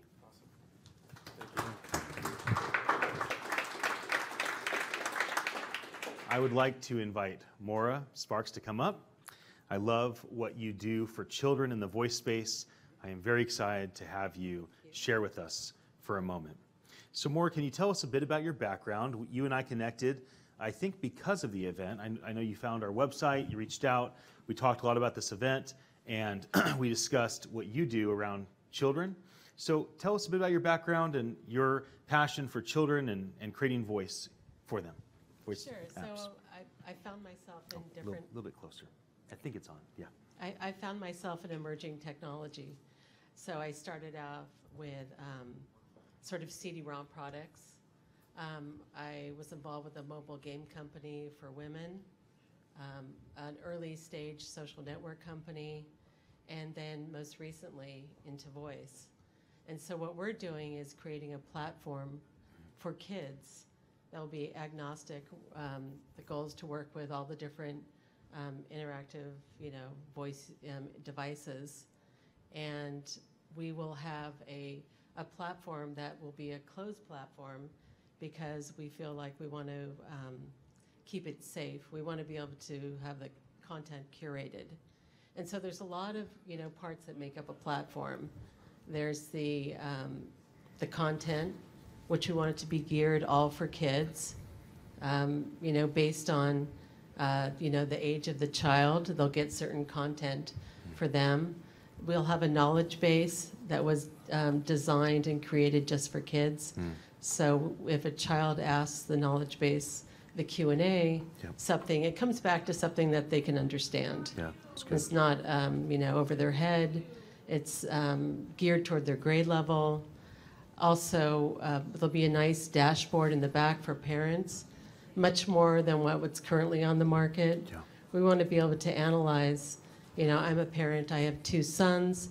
I want to be able to analyze, not only is my kids asking the device, I want to make sure they're not asking anything inappropriate, but I also want to make sure that, or to be able to analyze what is going on, how are they doing with a certain lesson, whether it's a language lesson, how often are they, how many minutes per week, do they have a natural aptitude with this language, just be able to get a little bit more analysis. Yeah, it's great. I imagine you interact not just with children, but probably primarily with parents. Correct. So talk to us a bit about parents' passion, what they're driving toward, what they desire, and parents' concern, what they're afraid of, Sure. and what they're shy about or pulling away from. Tell us a bit about parents' perspective from what you've seen. Okay, so I think it's, really important. Parents want to protect their child from, the most important thing is to have, they don't want explicit lyrics. They wanted to make sure it's, like I said, age appropriate. They don't want the child's profile to be, go up online and accessible to anybody. Right. So the protection of the child's data, their voice, anything about that surrounding the child has to be, highly protected. And that's an area where I was we're looking at blockchain as a way to, add that into the platform because here's an example. I may want certain things about my child. I don't want to necessarily know about, I might want people to know their age and an interest of theirs. So if my son was asking the device a lot about dinosaurs, for example, I may want to, as a parent on my back-end dashboard, be able to see what sort of events are going on around me about dinosaurs. Oh, look, there's at the museum or at the, there's an exhibit on dinosaurs. I may be able to have delivered to me some sort of, here are some great books about dinosaurs we think your son may like. I'm okay getting that as a parent, but I don't want my child to get that. So being able to monitor all that. Yeah, that's good. So as you project, let's say, a decade out, maybe you'll have a grandchild by then. What experience would you? Maybe not quite. Maybe not quite. Maybe it's 20 years. It depends on your I'm kids kidding. and how excited they are about being parents. Right? No, I'm kidding. We never know. Let them get through college. Yeah, let them get through college. That's true. So when that experience happens from infancy, like from 0, what do you think the experience is like in a decade from 0 to, let's say, a child at 9? Right. Like, what is that experience like, and how do you break up the age categories and build tech for specific age categories? In your opinion, right. like, what are you thinking about that? So one thing that could be really cool and that we think a lot about is trying to make sort of a core part of our technology sort of begin to understand and learn about the child. So if my child is 5 and has started using, a voice device and it's on our platform, as the child gets older and older, that sort of, knowledge base is growing and learning more about the child. So if my child is getting into middle school and high school, you can start to learn more about, what career might be well suited for my child.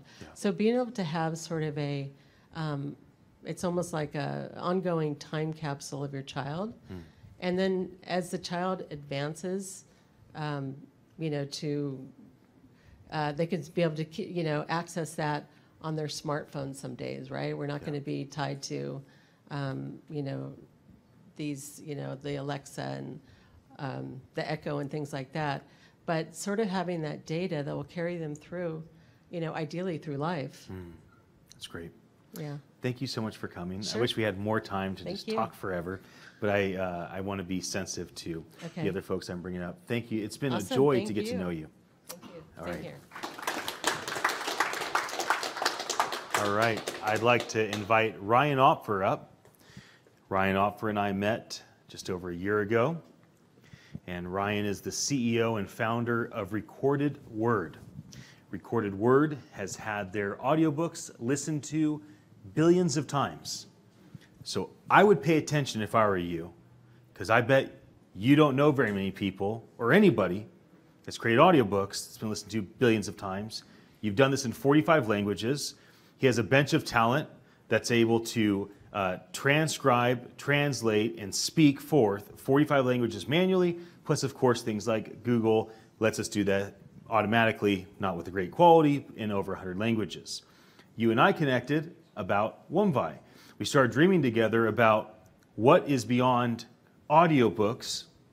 What does it look like to create voice as an operating system? And that's our initial connection, and it's been a really fun ride. I am so grateful for that. Tell us a bit about your background, and tell us a bit about your vision for voice as an operating system. Well, thank you, Ian. Thank you all. Yeah, so my background, Ian gave me a good introduction. You're obviously too kind.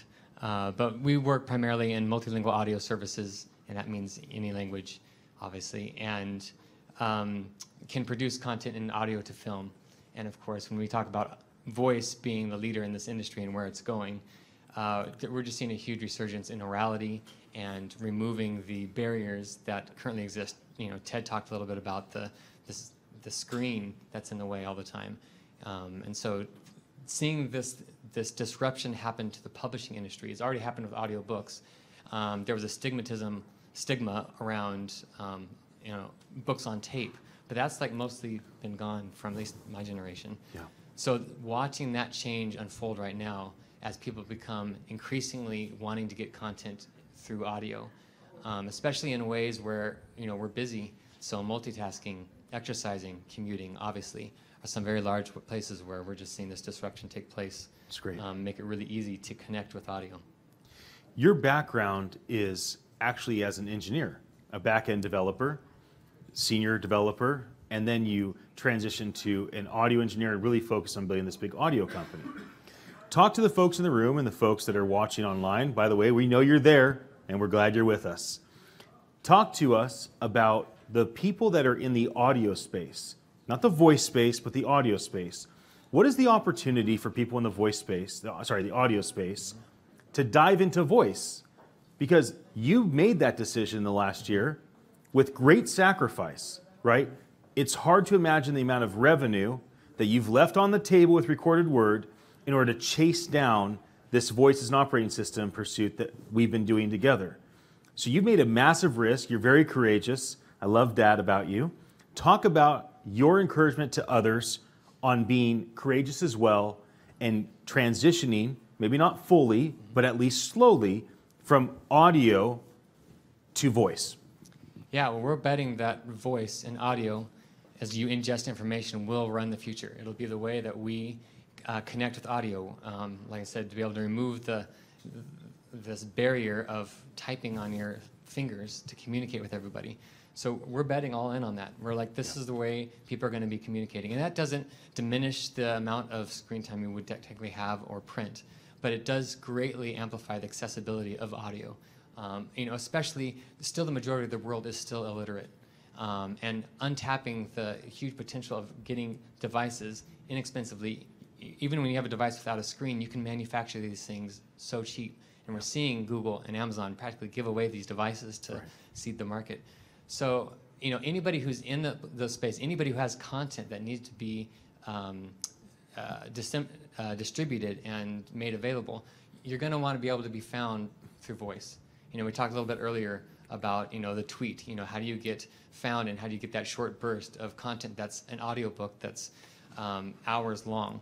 And how do you, shrink that down? Can you use machine learning into really short snippets? Hey, I've got 30 minutes on my commute to work today. I want this book I want to read. I need to get the Blinkist version of it in 30 minutes. And you could use machine learning to create whatever length you want. It's no longer like a static, fixed content. Yeah. So just some of those ways that we can, connect with, engage with content is just going to change how we get information. That's great. Beyond being the founder, and this is the last question, beyond being the founder and CEO of Recorded Word, you're also the co-founder and VP of production at OneBuy. What type of partners are you looking forward to working with? What type of informal, joint ventures or formal licensing agreements, or what type of engineers who do you want to come and work with us, and who do you want to go and work with?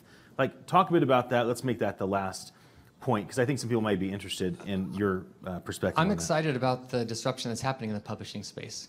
So if you're into publishing and you're just getting into audiobooks, or maybe you got onto them, we've seen double-digit increases in the last 4 years in audiobooks, while we've seen ebooks just plateau. They're actually declining just a little bit. So strategic partnerships with people who want to take their content, audiobooks is just a great place to see that get expanded and played in audio devices. So that's another one. We talked about machine learning. So how can we take audio content, so developers that really want to get into the voice space, natural learning processing. I mean, this is just huge. And since we work in multilingual, that's where we want to go after. What can we do to see all these other languages, information get shared out, not just in English, but in the top 50 language, top 100 languages. So it's, Google's doing a lot with that, trying to make that happen. Baidu in China has had some huge breakthroughs in how you can get speech synthesis to sound pretty close to natural, especially over low-quality telephone lines. So I think those are the kind of people in strategic partnerships we'd be looking at, to see where the future goes with published audio. It's an honor to be your partner. Thank you for joining me. Thank you, Ian. Okay, so we're going to show a DocuSign video, and while we get that ready, if you'd like coffee, please raise your hand, and somebody will bring you a cup of coffee. And also, if you'd like some LaCroix water, raise your hand. We can bring you both as you watch this amazing video. We have spiked coffee. We do have Bailey's and Kahlua, because what is it, a networking event without alcohol? That would be strange. So if you want coffee, raise your right hand. We'll bring you some. If you want water, raise your left hand. We'll bring you some. Now is your time. Yes. Yes, I'm ready for him. Anybody wants to? Amy. Amy, welcome to your new car. The first thing we're going to do is have you sign in so we can get your lease, insurance, Amy, and payments welcome on the to way. your new car. The first thing we're going to do is have you sign in so we can get your lease, insurance, and We're going to payments sign on a the way. contract that is the lease of your choice. All right. We're going to sign a contract that is the lease of your choice. And you are now able to choose which of the options you would like. So you have a low, medium, and high option in terms of mileage for your lease. Okay, I'm going to take the mid-mileage lease. All right. We're going to prepare a contract for you so you don't actually have to deal with any paper. You can sign this contract electronically with just a swipe of your finger. So go ahead and click Get Started. And go ahead and choose to sign. All right. We're going to enter your signature here.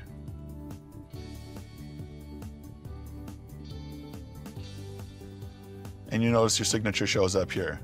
It's as simple as that. You've now signed your lease. And we're going to take this lease, record it in DocuSign associated with your account, as well as record out on the blockchain that this lease has been signed. Well, before you can drive, the next thing for you to do is go ahead and get insurance. Which one of these insurance policies would you like? I think I'm going to take the biggest policy. All right, let's DocuSign your insurance contract. We're now going to draw up a contract. Again, you didn't have to go out and find an insurance agency. We brought it right to you within the car. You can see all of the information about your insurance contract here, and we have your signature on file. Go ahead and sign if you're okay with this. Great. So you now actually have a lease and you have insurance. The last thing we're going to do is we're going to pay with your Visa card. So what's really great about this car is your Visa card lives inside of the car. So you don't have to pull it out to be able to pay for the things that you'd pay for, like tolls and parking. So let's go ahead and add your Visa card to this car. Okay.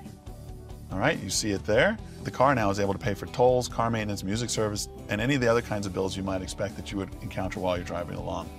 And now your car is going to pay for the lease and the insurance and also be set up to pay for other things. So you've now paid for your lease and your insurance. Let's go ahead and take this car for a test drive. Okay. All right. So here you're going to see how your car checks to make sure that the lease is valid and that the insurance is valid. And as you drive, what's amazing is tolls are automatically paid for. And you can see that if you were to shop at a restaurant, your car would pay for that. You wouldn't have to whip out plastic to be able to pay for stuff. Visa is taking care of all that for you. And then ultimately, when you park, the car with its Visa card in it is able to pay for parking. In Dashboard, we're going to give you some reports. Here you can see a report of an overview of how you've been driving. You can see the things that you've paid for with your Visa card. Your lease reports, your DocuSign lease there, and how many months have gone by, and ultimately your insurance contract. What's great here is, if you noticed, you drove under the miles of your insurance contract, and so we've just given you a 20% discount. That is great. All right. If you wanted to, we could also add services. We have a whole marketplace of services for you to choose from music to navigation, roadside assistance. With that, I'd like to congratulate you on your brand new car. Thank you so much.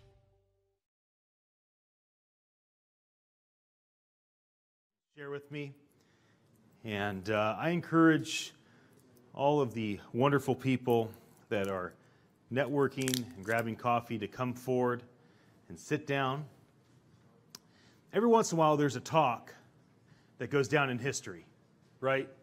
I think of the guy with the glasses did the TED Talk like 10 years ago. Now his name's slipping my mind. But he talked about the why. You know who I'm talking about? Okay. And, you know, Ray Kurzweil has had some amazing talks. You know, a lot of these people, they sit down and in a fireside chat format or on a stage, they start to tell you what the future is going to be like. That has been my experience with you several times.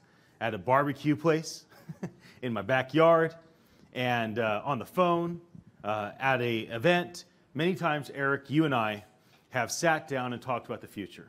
Doesn't really matter if it's the future of voice or if it's just the future in general of humanity, of tech. I love the way you think. I love the way you articulate your thoughts. And I don't have a lot of questions for you. I just have a platform for you.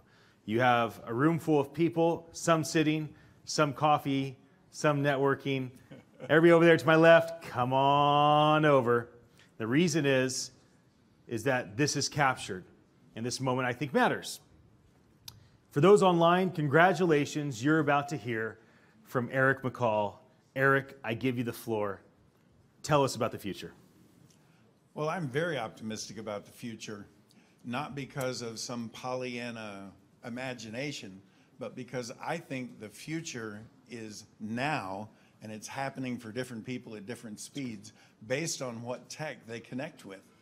And so when you think about voice as an OS, and I love this stack of blockchain, artificial intelligence, and then voice operating through that, the aggregation of disparate databases coming together in one opportunity to have a conversation with all the data that's out there.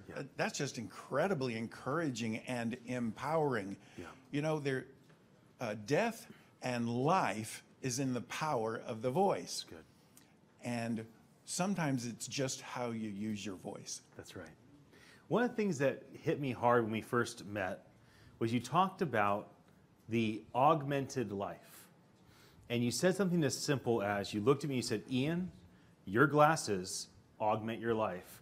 You already are an augmented human being. And I started to think to myself, my car augments my life with transportation. My phone augments my life with communication. And I started to think through, like, there's so much of my life that already is augmented. It's not that foreign. Talk to us a bit about where people are at and how you see people's life being more and more augmented through tech like voice as an operating system. Well, I can break it down into 3 phases. Think about passive tech. I'm the operator and I have a screwdriver.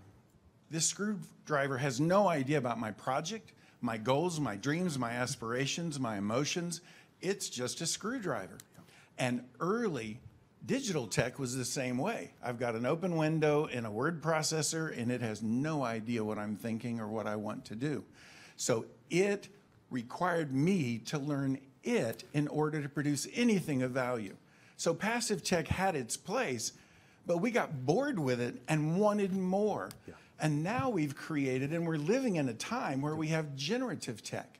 Generative tech is our partner, someone who's working with us, and I still have the project in mind. I still have the interest myself, but it's now creating options, opportunities. It's bringing tech to me that I didn't know. It's solving problems that I didn't even know I had. And generative tech is cool in and of itself, but I'm still the operator.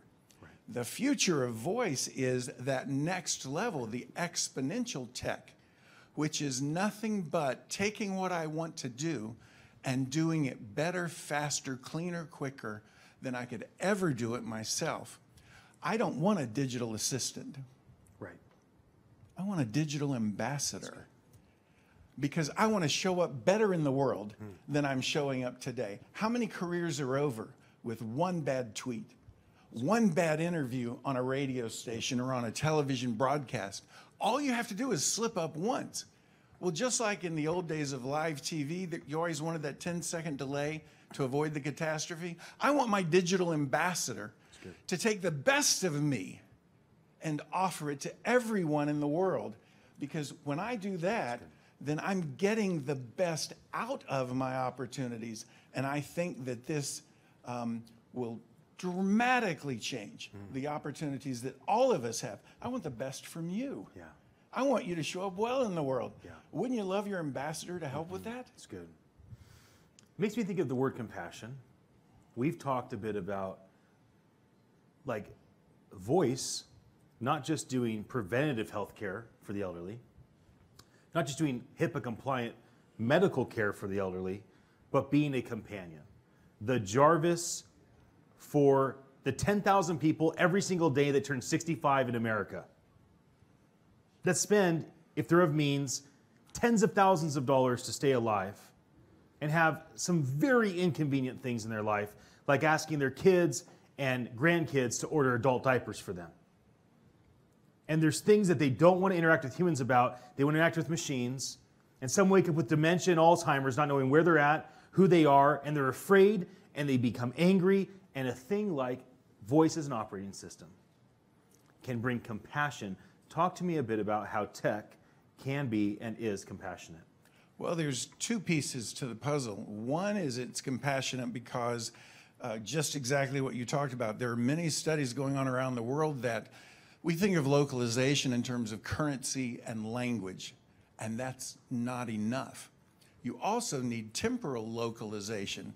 And we found through interacting with folks that are having mental challenges, people who are mentally divergent can't remember what they had for breakfast, but they remember 1937 very well and can tell you everything that was going on at that time.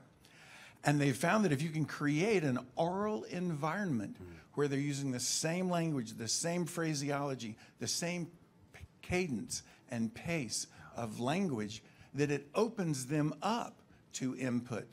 So while we think in terms of, Alexa, tell me a story, this is actually more, it's iterative, it's dialogue. Alexa, will you be my friend?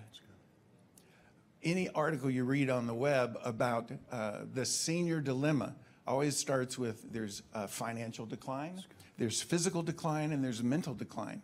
But the number one decline is disassociation from a multi-generational network that gives you a sense of place and a sense of connection. My granddaughter says to me, Granddad, tell me a story of when you were a kid about my age. She's not asking for data. She's asking for values. And one of the things that the voice platform can provide is an opportunity to reintroduce values transmission in the context of answering questions. Because when I tell her a story, there is a component to it that is more than the data of the story. I'm actually helping her figure her way in the world. Yeah, that's good. Any last thoughts for us on the future of voice as an operating system? And I just love to kind of give you the last moment to share whatever's on your heart. Oh, this is easy. Every single business is going to be completely, not just disrupted, kind of a tired word, but is going to completely be shortened in their value chain. You talked about medical care. I'll give you one. Let's start with the malpractice suit and work our way backward. Most doctors have to surrender up to 20 years worth of their medical record because the opposing counsel is looking for aberrations, and they're doing deep data dives in that medical professional's record hoping to win a malpractice case. Well, what if you're the patient, I'm the doctor, and this is Alexa, and it's sitting here? Did you know that as a doctor, I've got 140 different elements that I have to cover in terms of all the HIPAA responsibilities, all the medical responsibilities, what Medicare and Medicaid and the insurance provider, and my own physicians group that puts a whole nother professional ethics code on top of me, and I got to do that within 15 minutes while maintaining eye contact and compassionate care for you. There's no way in the world I can do that. But Alexa can be listening for all 140 components, can completely document our interaction, physician and patient, and can completely build the case of credibility. So not only compassion, but digital integrity, digital character, digital performance can be reduced to the blockchain. And to make sure that it's true, you can tie my voice to our chain in such a way that I am the doctor and I approve our transaction, and that way it can't be altered from now till whenever the next malpractice. Imagine wringing all that cost out of medical delivery, and we haven't even gotten to medical delivery. But that's what's so exciting about this. There's so much that can be done right in the voice space. Yes, there is. Eric, thank you for being here. My privilege. So much. Thank you. All right, I'd like to ask Tanya to come up. And here's a microphone. Thank you. Thank you for flying out to be here with us. Yes, I'm excited to be here. Good. Tanya, amongst many things, is a successful art director, creative director, technologist, 2 master's degrees, one in innovation, one in technology. Spent most of your time at huge ad agencies like Ogilvy. Thank you for being here. I'd love to talk with you about voice as an operating system, specifically regarding branding and marketing. Right. So thank you for having me. It's been such an amazing time just meeting Ian. I just have met him so briefly, and in one day you can just be like so overwhelmed with who he is and the brand that he brings with him. Like, he is a brand. So I'm really excited today, and I'm so glad that I'm in this chain, and I'm like this number in the chain of people, because everyone's like spoken so much about and educated everybody, and told the story of voice and where voice is going, and how I really have the adaptive mindset and the abundant mindset about voice. And I think that for brands it is a really exciting time, okay, because you have to design a brand with a brand logo and TV ads and all of those types of things. Now you got a brand, a voice. You can extend your brand via voice, and that is a whole new way to engage with the audience. As a consumer, even having an Alexa at home, I am just so excited to have a personal engagement, with the voice. And I think over time, because as accuracy gets better and better with AI and machine learning, you're going to have an amazing human-like experience with brands. And for a huge challenge for brands is personalization. Personalization is getting on that one-on-one experience. Like, brands are looking to have a connection with you, and everyone's journey is different. And how can they communicate with you? And that is where, voice comes into play, where you can have a really deep engagement, a meaningful engagement, and deliver content that is so relevant to your consumer. Like, I shop at Nordstrom, for example. Like, I have a one-on-one shopping experience, with a stylist. She texts me, and imagine with voice, like, that is a deep engagement. I can actually connect with my brand and say, hey, I want this in my size. Like, this is fitting for me. I want to order my Domino's pizza or my Panera breakfast, via voice. It's all me. It's me and the brand. Like, it's just such an amazing experience now. Voice is early. So branding with voice is infant, right? It's maybe still in the womb. But do you see anybody that's doing it very well? Is there a brand, are there brands that are really doing voice well from a narrative, a storytelling, a media perspective? I haven't really seen a brand so far do that, and that is honestly, nothing is really coming to my mind besides an Alexa or a Google Assistant. You're so used to a Siri or a Google Assistant. I mean, it is time for brands to step up and, create those personas. I want to have, like, if your brand is like a fun, upbeat, with an audience that is young and expecting that kind of persona, then your brand needs to have that kind of voice. And that is where, it's innovation in the voice space. It's new in the voice space. It's where, you can leverage your product and, take things to the next level. And even for the designers sitting in the room, that's where, how can you give people that human-like experience? Where can you take it? That's the exciting part. So let's say somebody's watching online or they're in their room and they look you up. Like, wow, she seems really intelligent. They look you up. They're like, wow, she's next level. Been at this game a long time. They contact your company, BVK. Right. They say, hey, I saw Tanya online. Like, she's got the stuff I want to work with. We're going to transition $10 million of our branding, not sales, marketing budget, but our long-term branding budget to voice. We want to give her a project. Let's call it one of the top 100 brands. How would you approach branding with a significant budget? Like, what are some ideas? Because when you share your ideas, it may inspire a potential client, which would be great for you. Right. More important for me is that it may give ideas here of how these folks can DIY and bootstrap what you might do with a large budget. Right. So I'm Creative Technology Director at BVK, and we do have our clients asking for artificial intelligence and chatbots and things like that. A lot of the times AI is just associated with chatbots and some kind of like customer-related, problems, and the bot is trying to solve, which is great, for that particular use case. But in this case, imagine talking to let's say there's you have Pandora or you have Panera. Imagine if they got together and created mood food, like, food for your mood.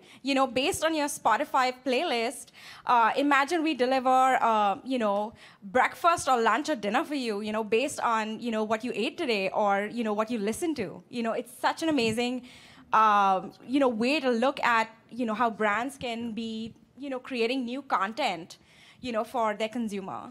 It's great. Any final thoughts to inspire the folks here or online to brand well with voice? Right. Maybe you have a bootstrapping idea or a shortcut that they could try to implement to get started. Right. I wanted to also, I'm really excited. And so anything else you want to share? yeah. Now's the time. Go for it. You know what Shahan talked about earlier, and you know what Mumbai is also doing is Steam it, and brands, are engaging influencers and giving power to the people. Imagine content being, you being rewarded for watching videos. I mean, every little view is now, it's tokenable, right? That's right. An Ian token, or, a Catherine token, or a Lindsay token. Like, you can now capitalize on that, and that is opening up such an amazing, remarkable time for brands and for influencers, because at the end of the day, that is what users are used to, okay? People want an experience with a brand. People they are following influencers. They are watching YouTube videos online. This is what they're doing. You need to be there and you need to catch up. I mean, it's as simple as that. You need to be tapping into user behavior. It's great. Thank you so much for being here and sharing with us. Thank you so much for having me. Yes. I am going to have Colin come up from NASDAQ. I believe we're going to show a video as he walks up. So enjoy this video. No, we're not going to show a video, so let's skip it. Colin, come on up. Colin has become a friend, and I'm inspired by what you do for entrepreneurs locally and globally.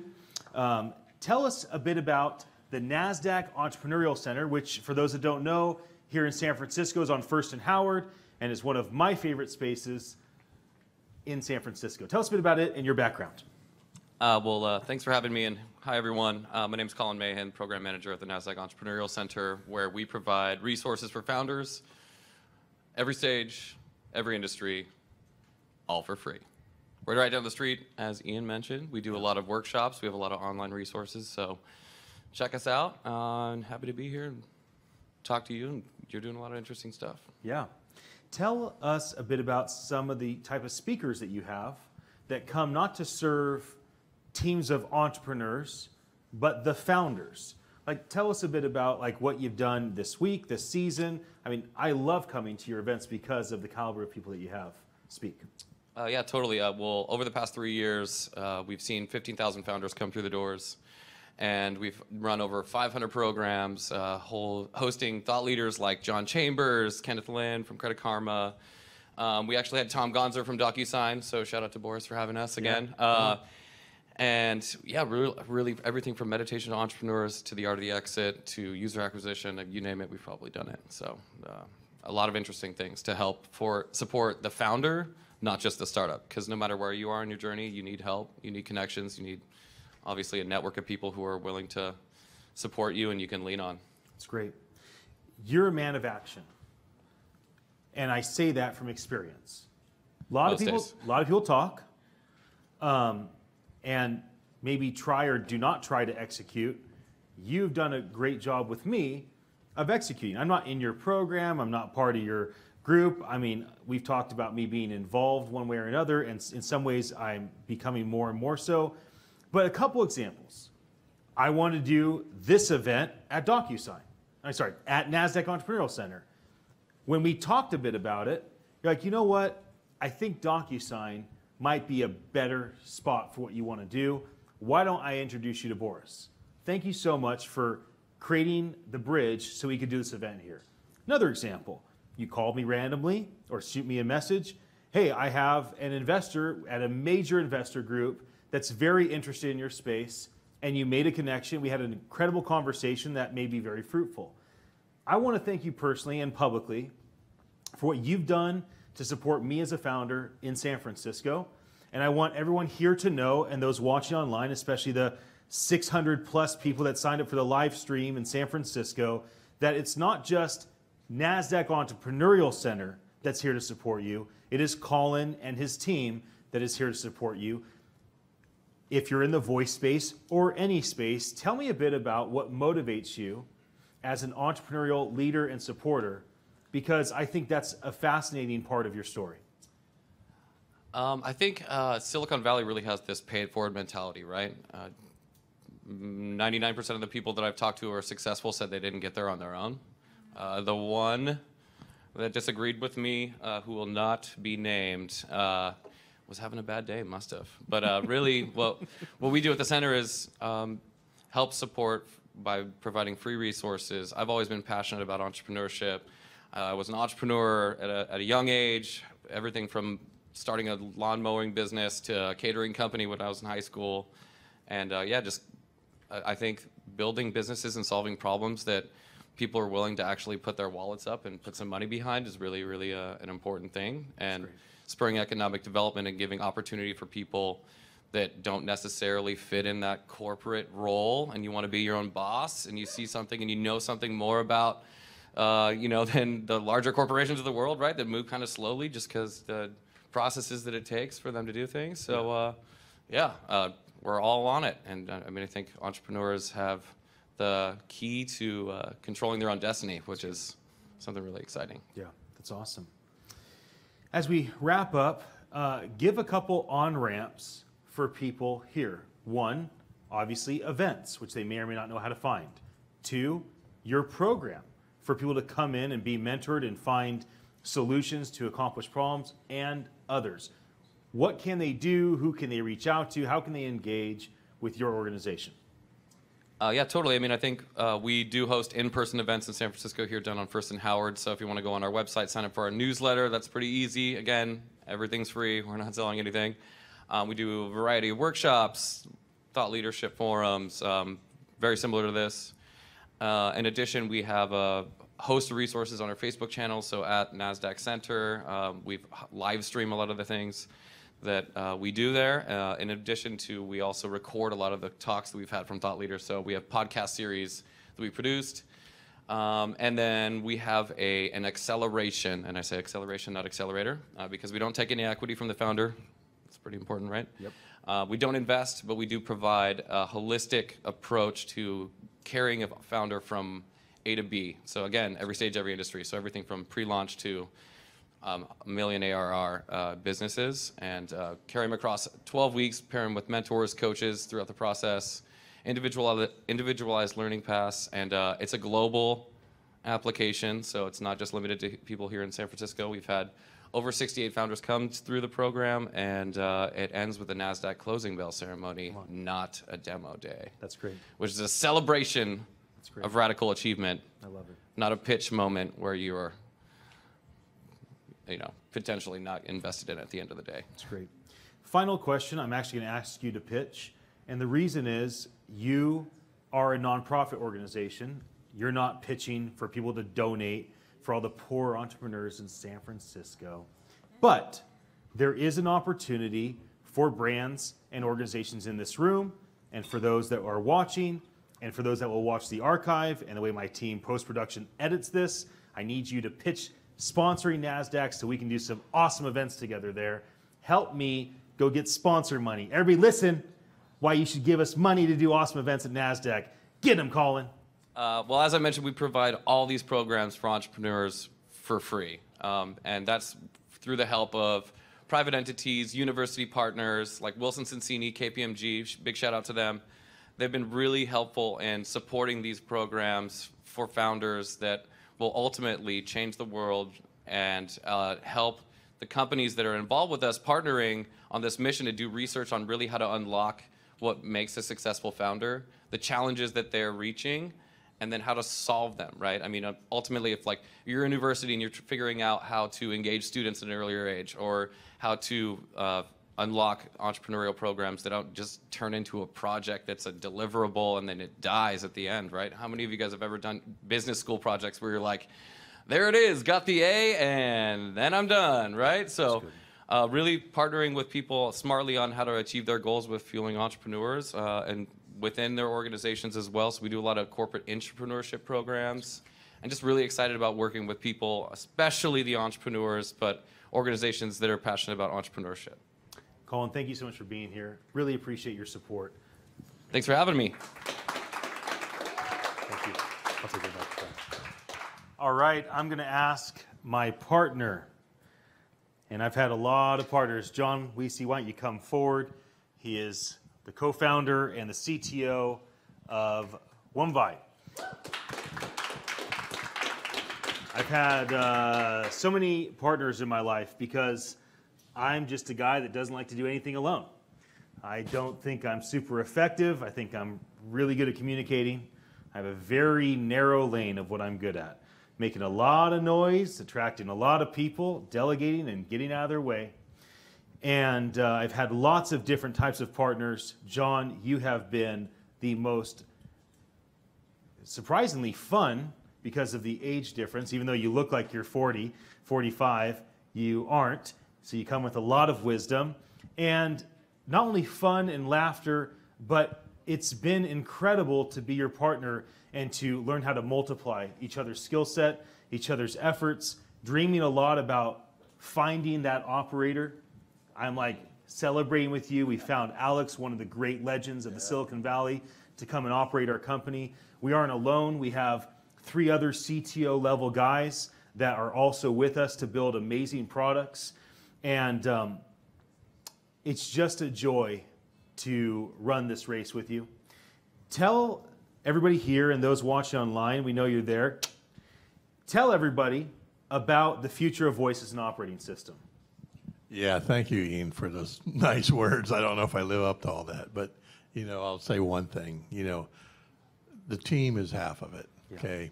You have bring good people together, and we're not all the same, okay? He likes to say I'm the mouth, okay? And we're the sort of engineers, guys who make things happen, right? Just say it. You're the brains, I'm the mouth. And It's then all right. we I'm recently brought on Alex as a CEO who bumps up our whole team another level, besides all the other people you've met here. So it's really amazing time for me to watch and learn. I don't like the mic. I've spoken at a lot of places, right? And you know, you can imagine I ran the sales and marketing in my last company. But I really enjoy building things. But people were unpredictable. They're harder than engineering work, as anybody who's had to run organizations. Engineering is an organization, but they're more like-minded, right? Yeah, where do I see the future? Well, it's, you know, the word augment has come up along a lot. I have twin girls. They suffered from learning disabilities at a very early age. And so everybody measures things on IQ and stuff. And, you know, it's really hard to see people that have had, you know, genetic issues where they're not able to sort of learn as fast as their dad does, right? And I wasn't always, you know, that bright in my career, right? But it was a lot of hard work. To see how things can augment people, and I see it as a leveling. You know, think about, you know, who's the brightest person you ever knew. Yeah. And now we have the possibility of technology making us all work together and know each other and learn to appreciate other personalities and other things. And what a world of being able to sort of get to know each other and the struggles and the joys in various lives and people. I think I look at it as this, you know, we have a lot of opportunity to be good, loving human beings towards each other rather than, you know, being divided. We're pretty divided right now, but, you know, I don't think that's going to last. I think technology is an opportunity to sort of work around that. Whether we'll take it or not, we're humans, okay? We all have our prejudice and, you know, all that. But I see that augmentation of making our lives easier, okay? So what would you do if they didn't need you to be on the road selling all these customers and do this and that? What would you do? What would that world look like? Would you just sit in your easy chair and take whatever pay comes? I don't think so. People are creative. We've been creative from the very beginning. We've been called to be creative, to build things. It's in us. I think guys try to build things because we can't make babies, okay? I'm serious. You know, and women, I'm not saying women don't create things outside of, you know, their natural ability to give birth and have a child and all that. But you get to do actually both. So we, you know, not that, you know, it's a lot of work to do both too. But if you have the time, you know, if you have the capability, if machines do more and more for us and they don't judge us. Okay, so that was a stupid question. Well, these machines, they're not going to judge me because I don't know this or that. But it's an ability sort of to be more than I am, to be the best of I am, to sort of, you know, give a limelight the ability to know the analytics anywhere in the world while you're on the road or on vacation, you know, to sort of get down to really what you need instead of have to sort through Excel sheets that go on for miles, right? That I've spent way too much time on. But, you know, it's not that that doesn't have to happen, but how can we make things useful for all of us?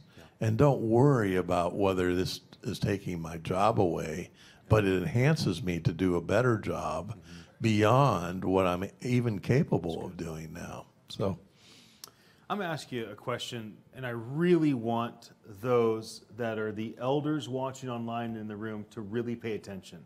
This is an important question. Our age gap is more than 25 years, and I'm not a 20-year-old, okay? So I'm the elder millennial. I'm almost a young Gen Xer. You're a baby boomer. This has not been easy for you, because I'm not just 25 years plus younger. I'm also extremely chaotic, very unstructured, quite manic, not the easiest thing to partner with. And you have not only stepped up and been a partner to me, but you have done it with joy and gladness. You have celebrated the things of benefit that I bring to our partnership and had grace over the things that are difficult for you. Not only because we're not just age gap, we're personality different, right? We're career different. Can you please talk to some of the elders that are in here, some of the elders that are watching live or will watch the archive? I really want you to speak authoritatively out of your experience of doing this with me and encourage these folks to grab a hold of younger people and run together and create something beautiful together. Yeah, that's an interesting question my partner's posing. You know, we are quite different in age. I have a baby face, which has never paid off when I was really young. And it's like, who are you? You're like a teenager all your life or whatever. You can't do that. So it's paid off now. But I really am been challenged. And I've chosen to be a teachable experience for myself. And, you know, the way marketing and sales were done by me is a whole lot different when you're, you know, the school where you go to a trade show, you get all the contacts, the partnerships you may want to do, spend lots and lots of money for those booths, and all the time and travel for your team. This new age is making that much more efficient. And what I'm learning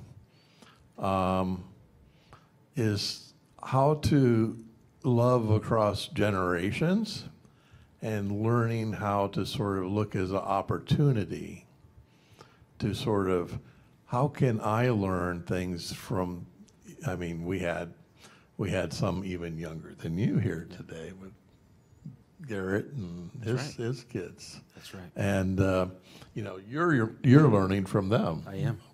I'm learning from you a whole new way of looking at how marketing and sales is going to change in the next generation. And we're actually doing algorithms around that. But for me to do an algorithm on a blockchain, I have to understand. It took me a long time. What is attention? What is influence? How do you multiply your attention? I mean, what does Safe Book really sell? They sell attention through a channel, and their channel is Facebook. You know, they gather influencers to pay them money to put ads on there, and they know the data inside and out of who you're trying to meet. So that's really the old ad style, any ad style, whether it was newspaper or you know, a phone book, which I always hated. They throw them in my driveway. I have to throw them in the garbage can the next day, every day. But I don't have to give it up. Anyways, so what does the new world look like for the new models that are sort of being accepted in a different fashion than I'm used to? So it's been really fun to sort of say, how do we do this on the blockchain? How do we give value across the whole value chain of creators, whether that be graphics or you know, voice content or whatever? How do we reward people with micropayments, et cetera? How do we do it in a way that gives everybody a good feeling in their creativity side? So learning that has been something that I'm like, okay, Ian, how the heck am I going to do this? I don't even understand what the young people are doing. So you have to understand it. So it's a learning experience. But it's also been a joy. You know, I have grandkids now, so it's good to sort of be able to do cross-generational loving people, okay? I mean, we have to learn how to love each other if we're ever going to solve the big problems.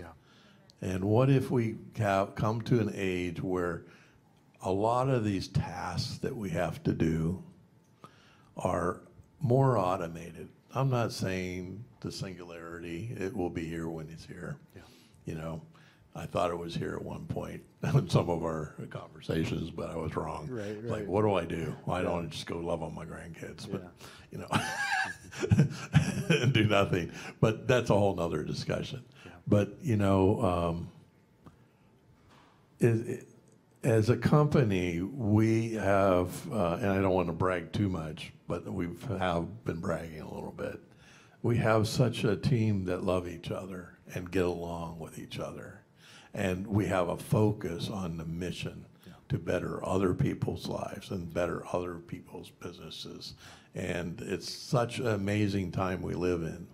We have so many things changing simultaneously. It's a little scary.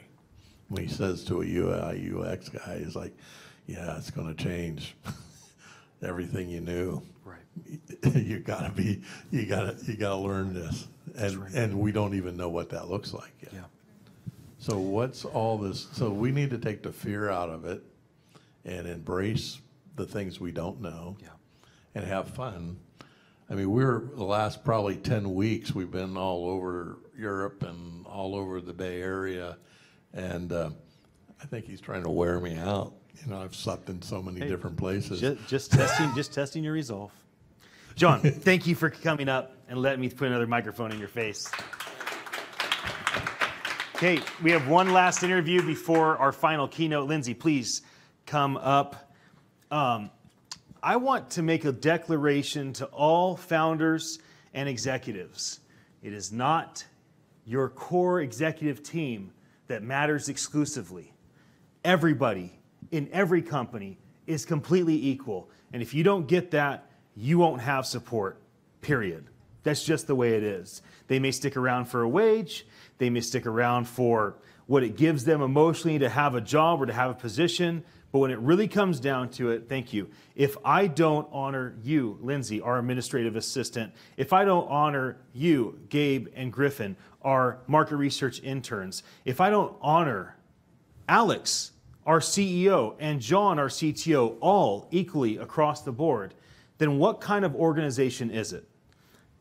And really ask yourself, because what do you want to build? You know, so the reason I asked you to come up is because I love the way you think. I honor and value you equally amongst everybody else in the whole organization. And I'd love to just hear your thoughts on where voice as an operating system is going, why you're attracted to work with us. You came to us with Ryan Opfer as his operations person, and then you were kind enough to slowly take on more and more responsibility in our company. I hope that generations from now, your great-great-great-grandkids watch this and say, wow, we are still living off of the fruit of Lindsay's life because she took the risk and joined a team and felt as an equal, and so worked equally hard to create something that was great and amazing that compensates not you alone, but generations to come. I hope, hey, Johnny, congratulations for having Lindsay as your great-great-grandma. Tell us a bit about your future projection, voice as an operating system. Yeah, absolutely. I am highly driven. I love productivity, and so voice is incredibly exciting to me because it means I can do a lot more of my favorite word, which is automation. I have had a to-do list as high as the sky since as long as I can remember, and so having my own kind of assistant when I am someone else's assistant is incredibly exciting to me.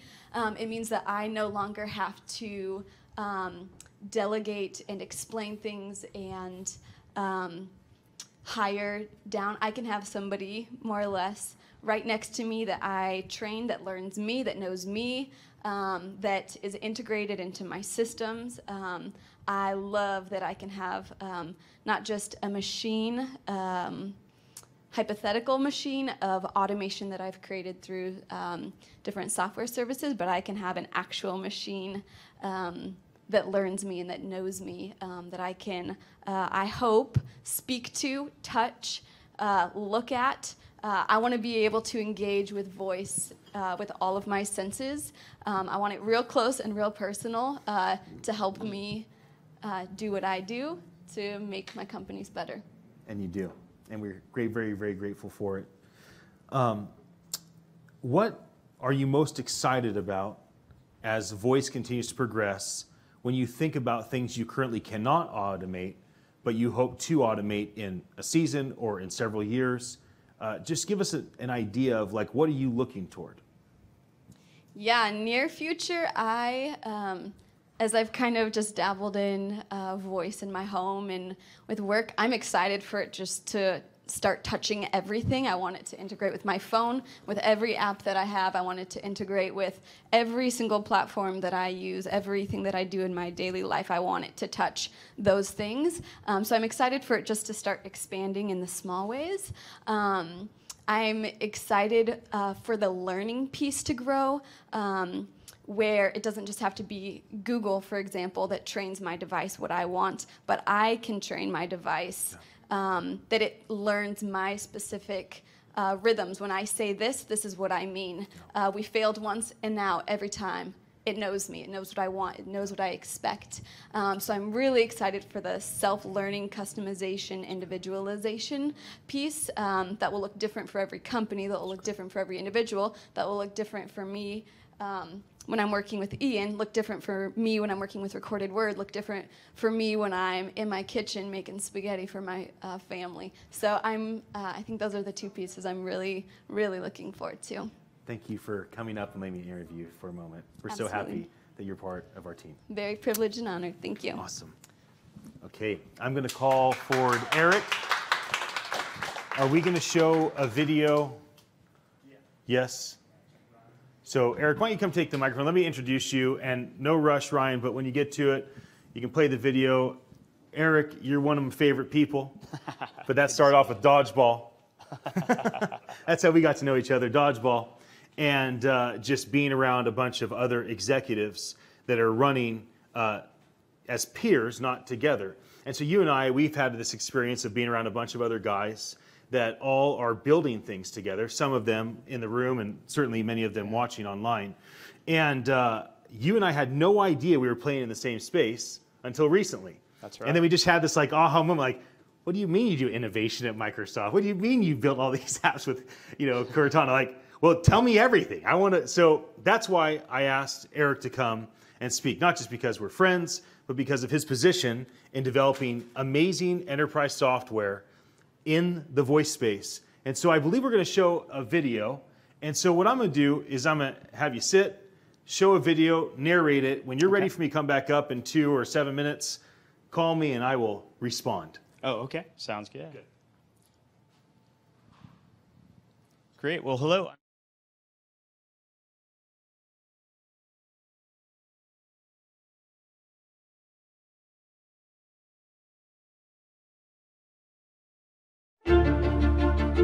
Coptivity is this idea that voice interface is becoming a natural way for people to work. Instead of calling dispatch where they call in a license plate number that can take up to 30 minutes, they can easily just say the license plate number, which goes to a chatbot using cognitive services. Adam 12, go ahead. Chris would transcribe that information, and then from there that will go to the Lewis service in Azure, which then understands that the deputy is intending to run the registered owner. Property successfully queried. Your plate is 1129 exempt by statute for last of Zalt, first of Tiffany on a 71 Chev.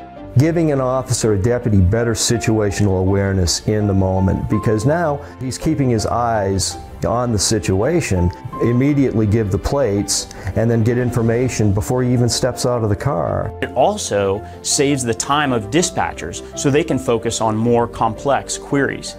With the captivity, they don't need to call anymore. So in a couple of minutes, they can have their results, and that will be amazing, and in some scenarios, life-saving.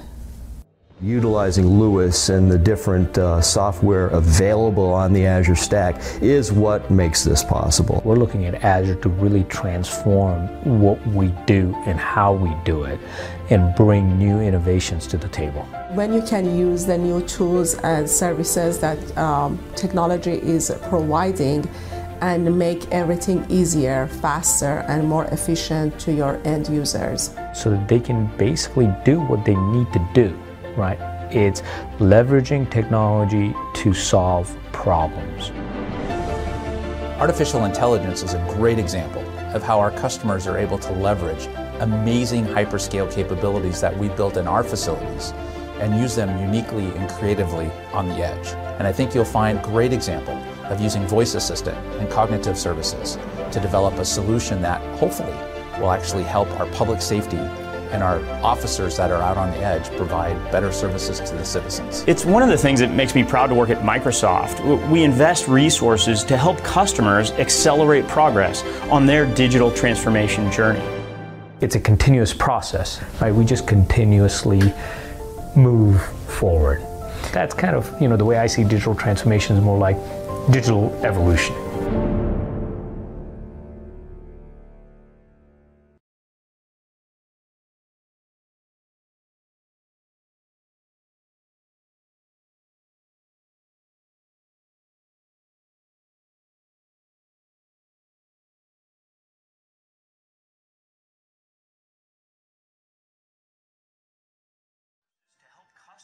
Accelerate progress on their digital transformation journey.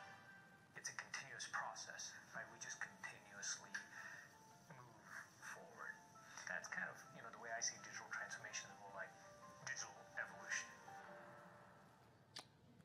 Okay, great. So that's called Coptivity. So you know, a little bit of a corporate aspect in there, but pretty neat for officers in the field. Instead of waiting a long time for dispatch, they pull over a car. Many of us have seen that, right? A police officer behind a car and nothing's happening while they're waiting for dispatch to get back to them.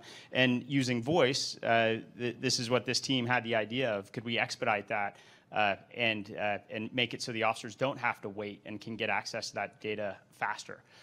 So great way for an enterprise to use voice to impact their mission in a positive way. And then I like to geek out about how it works. And it's stunning to me, having been in technology for a couple decades, of just how easily and quickly you can build these types of voice applications when you're starting in the cloud. Because you can just invoke these services. And you know, Amazon has these same services, so does Google. So whatever platform you're using, you can use something like the Chris is like a custom speech service. Then it goes to the language understanding. So the officer starts with a code and says 1039 a plate, and then goes to then you know the processor interprets that, meaning, oh, that means run a license plate. Then it runs a license plate, or then it creates the string to submit to the database to actually run that plate. And then it comes back and goes from text, from you know JSON to text to voice. So it's incredible how easy this is. I mean, to do this years ago would have taken teams of specialists and experts to build this custom. And now you're just invoking services that are on a platform that you can quickly pull in without any specialization. So that's the one voice example. And then I'm going to show a second video that, let's see. Yeah, just type in YouTube. I don't know why it refreshed. It'll probably be the first thing. Yeah, that Meet Eureka right there. So this is from the state of California. They just posted this, and this was another project I worked on. Eureka. Eureka is the Secretary of State's new online search assistant. Eureka can help you navigate our website and connect you to the information you need quickly and easily. Powered by Microsoft's artificial intelligence, Eureka is a smart search assistant who uses your search inquiry to pull up the most relevant, useful information. Eureka currently knows answers to frequently asked business entity and trademark questions. For example, if you need help finding your Secretary of State issued business entity number, just type in, "How do I find my entity number?" or simply, "entity number." And Eureka will provide you with helpful information and link you to our California Business Search webpage, where you can look up your business entity number and access free copies of previously filed documents. Eureka responds best to short questions or keywords, and Eureka gets smarter the more questions you ask. Let Eureka help you. Click the bear icon on the bottom right of the screen to get started. Yeah, thank you. So that's a customer video. So all of us are here in California. If you want to start a business, that's where you have to start. And so this is the idea of using chatbots to expedite people's access to information. But as we see, we're here to talk about voice. This is the crawl version of being able to do that in voice, right? The walk version is then a more transactional bot where you can actually get things done and query databases with data unique to yourself or your account. And then the third phase, the run phase, is the voice phase. So it's exciting to be here today with Ian and listening to everybody. It's fun to be able to work on some of these innovative projects, and it's exciting to think about what we're all going to be talking about in the next few years. So Ian, happy to continue the conversation. Wonderful, wonderful. So please take a seat. What I'm going to do is I'm actually going to have Alex come up and spend time with you. And the reason is Alex Farr, who's our CEO, and Eric, who is over at Microsoft Cortana, and I and our team and his team, like, we've just been dreaming together. Like, what's possible with voice as an operating system? I've been interviewing constantly, and I'd love to just let you and Alex have a conversation. The reason is, when I sit down and I listen to you and Alex talk, I just want to ask questions. I'm assuming that will happen inside here. So I'm just going to Alex, why don't you come up? I'm going to grab you a microphone, and I'm going to have you and Eric just talk for a bit. And this is kind of how we will wrap up the final keynote. And everybody online, thank you for your attention. Congratulations for tuning in. Thanks, Ian. It's really fun to talk to you. I've been getting to know you, and very blessed to have you in my life. And I've learned so much from you, and you've brought so much value into our company so far, which I am eternally grateful for. And this relationship that we're building together as friends, but also with Microsoft, is something that for me is really a blessing. So what I want to ask of you is, I've been so impressed with Microsoft beyond, and the resources that you're sharing with startups, and that you're encouraging startups, and you're giving startups what they need, which is that guidance and that framework. They're going to do the hard work, right? It's up to us to do the hard work. But when a big company like Microsoft steps up in this capacity and says, here, we're genuinely here to help you. It's not about our platform, somebody else's platform, but we want to do this with you. This is something that is incredible for me, and anybody who's listening out there, I just want for you to listen very closely to what Microsoft is doing. And this man here is the one who's cherry picking the startups and deciding a lot of these things. So the fact that you're here is a really blessing, I think, for a lot of people who are listening to this, because they're looking for resources, they're looking to be inspired, and they're looking to have a framework to build upon. Right. So can you talk about some of the criteria that you use to spot hot teams and hot deals and hot prospects, and really give them what they need to succeed, and what Microsoft sees as a vision for that? Yeah, you bet, Alex. Yeah, it's fun to, if you think about what when somebody's ahead of the curve, who's doing something that you think, wow, that's a really good idea. Everybody's going to want to do that in the next phase or in the next few years. And then Microsoft does invest a lot of resources to help people do that. And if they're doing it on Azure, even better, right? And so, yeah, for everything from the BizSpark program, where startups can get free technology, technical support, things like that, to their venture fund, as well as we see it with the sales team and the sales engineering.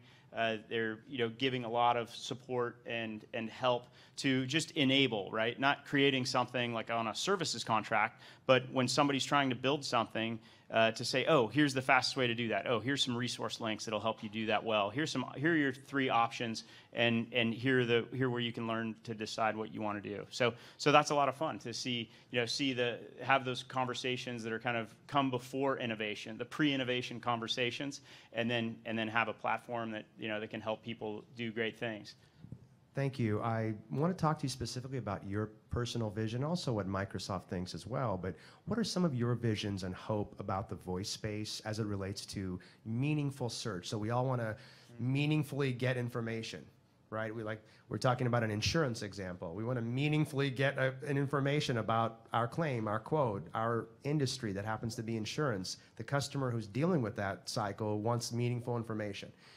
In your world, what are some of the pitfalls and dangers that the voice space can become? And we've offline talked about some of these things with the App Store model, and we want to be more inclusive, and we want to bring more people into voice. We don't want to just say, this is for Fortune 50. Nobody else is welcome. Is that the kind of voice we want to say? Is that voice is for Fortune 50 and no one else? Does that sound good to anybody? Everybody else is left out. Nobody else can get in. And I want you to talk about that and talk about your personal vision, and maybe if you feel comfortable talking about Microsoft's, but certainly your own. You're inside, you know what's going on, and I want everyone to hear, what is the best world scenario for voice as a marketplace for information? Yeah, I think as a marketplace for information, it's incredibly powerful because, like someone wrote on the wall in there, who wrote, frees us from the tyranny of screens? There you go, Ted. Yeah, so that's a great observation. And honestly, that's what Coptivity does, right? That's what we just showed. That's why law enforcement agencies all around the world are emailing me. I don't know how they figure out the connection, but there's just such a hunger for that, because you can complete your mission without looking at a screen. And wow, think about that. If you're a law enforcement officer and you just pulled over a car, you need to keep eyes on target for your situational awareness. You don't want to have hands and eyes and ears all stuck on your screen. So you can apply that to everything from consumer situations, finding out information quickly, to enterprise applications, to how do you fix something on a factory floor, and then also the convergence of voice with chatbots with AR just seems very powerful for how we start with our voice, and then it leads to our vision, and that's how we're able to gain information and make decisions, and then make transactions, whether it's through whatever you're trying to do, if you're transacting in an enterprise or transacting as a consumer. So I see that's pretty exciting to me, having gone through the mobile, the mobile kind of revolution with mobile apps, and then to me that's another level that's even more exciting in my mind. Yeah. No, thank you. Talk a little bit, Eric, if you may, about small business, small enterprise, small organizations. Certainly, what we're doing at our company, we're going to be making solutions for big business first. We're going into enterprise, and that's great. That's fine. But really, I have my eye on everyone, because everyone needs this. Everyone's going to benefit from this, and we want to invite them and bring them in. So how do you see, in an ideal world, a small business owner who's sitting around going, what is my voice strategy? I didn't even do an app because I have 25 employees, and I'm not going to go spend $175,000 on an app. So I totally got left out of that market, and I don't want that to happen to me here. I want to be responsible and part of my own brand reputation management. I don't want Yelp to do the talking for me. I want to also be talking to people. And specifically as it relates to people who don't have hundreds of thousands of dollars in budget and a team of 50 people just for reputation management, those are small businesses. How do we talk to them? How do we engage them? How do we alleviate their fears that what the app stores did to them doesn't happen again? Right. Yeah, exactly. I mean, we've talked about that is the web, small businesses around the country definitely, benefited from the web, but the mobile, it's kind of, a lot of them are left out because of the barrier to entry to hire teams to have compelling mobile apps. And like we see, right, there's 100 mobile apps around the world that get used like crazy, and then everybody else's maybe less. Whereas with voice, just being able to create a WAV file is a lot lower barrier to entry than being able to create a fully native, high-quality mobile app for iOS and Android that's the barrier now. So I think that's much more inclusive in terms of the opportunity for small businesses to benefit from it, which ultimately benefits their customers, because those customers can access information and find out about them and learn about them and then make decisions about conducting business with them. So I think that's really encouraging about voice. I love that. That is the vision that I have. I just want everyone involved with voice, and I don't want it to be a niche marketplace, because then the devices that these big companies have put all these billions into R&D is going to be a niche thing. And this shouldn't be a ramp up to AR. AR is incredibly exciting. We're already talking about it in our company, and we're putting plans into place now. However, this is not a next year thing. Really, the promise of AR and the Jarvis, as Tony Stark was talking to him, is several years off, you guys. Okay, it's not going to happen tomorrow. And what's going to happen from now until then? And this is what I want you to talk about. This time that we have, these several years. Nobody knows how long it is, but this time that we have to make voice usable now to people and give them a head start, so they're not sitting around waiting for AR. Like, the voice is the now and of the next few years. Can you talk about that vision for every organization? How do you see them using voice now to get their content translated into those WMV files and then sent over to Alexa, Siri, Cortana, and all the other devices? Can you talk about that process so they understand how it works? Yeah, well, you asked a good question, right? You used to say, what's your web strategy? What's your mobile strategy? And now it's, well, what's your voice strategy? And hopefully this will be a phase where more companies can be involved and more consumers as well. So yeah, one of the things I'm recommending, just like with the chatbots, the crawl, walk, run, is to start with questions and answers. That's kind of like your first generation chatbot is Q&A, but it's sometimes a little quirky, and if you don't ask the perfect question, you kind of get bogged down. But to start with voice in a way that creates those bite-sized, hey, what questions do people most want to know about my business or what my content, and what do I want them to know, and then start with that, and then gradually expand from there. which is also interesting, like you've talked about, Alex, is the reputation management and brand management because of those third parties. TripAdvisor, if you're in the travel business, or Yelp, if you have a Main Street business, that's kind of out of their hands, and this could be a way to kind of get control of that back for small businesses and, frankly, for enterprises as well. That's pretty interesting. That's what my vision is as well. I see you looking for a hotel, and the search engines, which are not us or somebody, it's Bing and it's Google, and they're the predominant search engines out there. Well, these two search engines are going to go out there and draw upon something to give you information. So one thing I've been very impressed with Cortana is that Cortana has a big focus on business, and you guys obviously, that product is already entrenched in business. So what I'm really interested in our company is a huge focus to let businesses control their own destinies. And that's what you guys are doing with your technology. You're already there. So I just want people to realize that absolutely we develop on Google, we develop on Alexa, absolutely, that's not even a question. We love those platforms. But Cortana has a big time specific focus on helping business. And that's something that's been really impressive to me, because that's exactly who I want to help. I want to help businesses be able to manage their own reputation through your technologies. Can you talk a little bit about that, about Cortana's strategy specifically within Microsoft and business, and how you want to help businesses?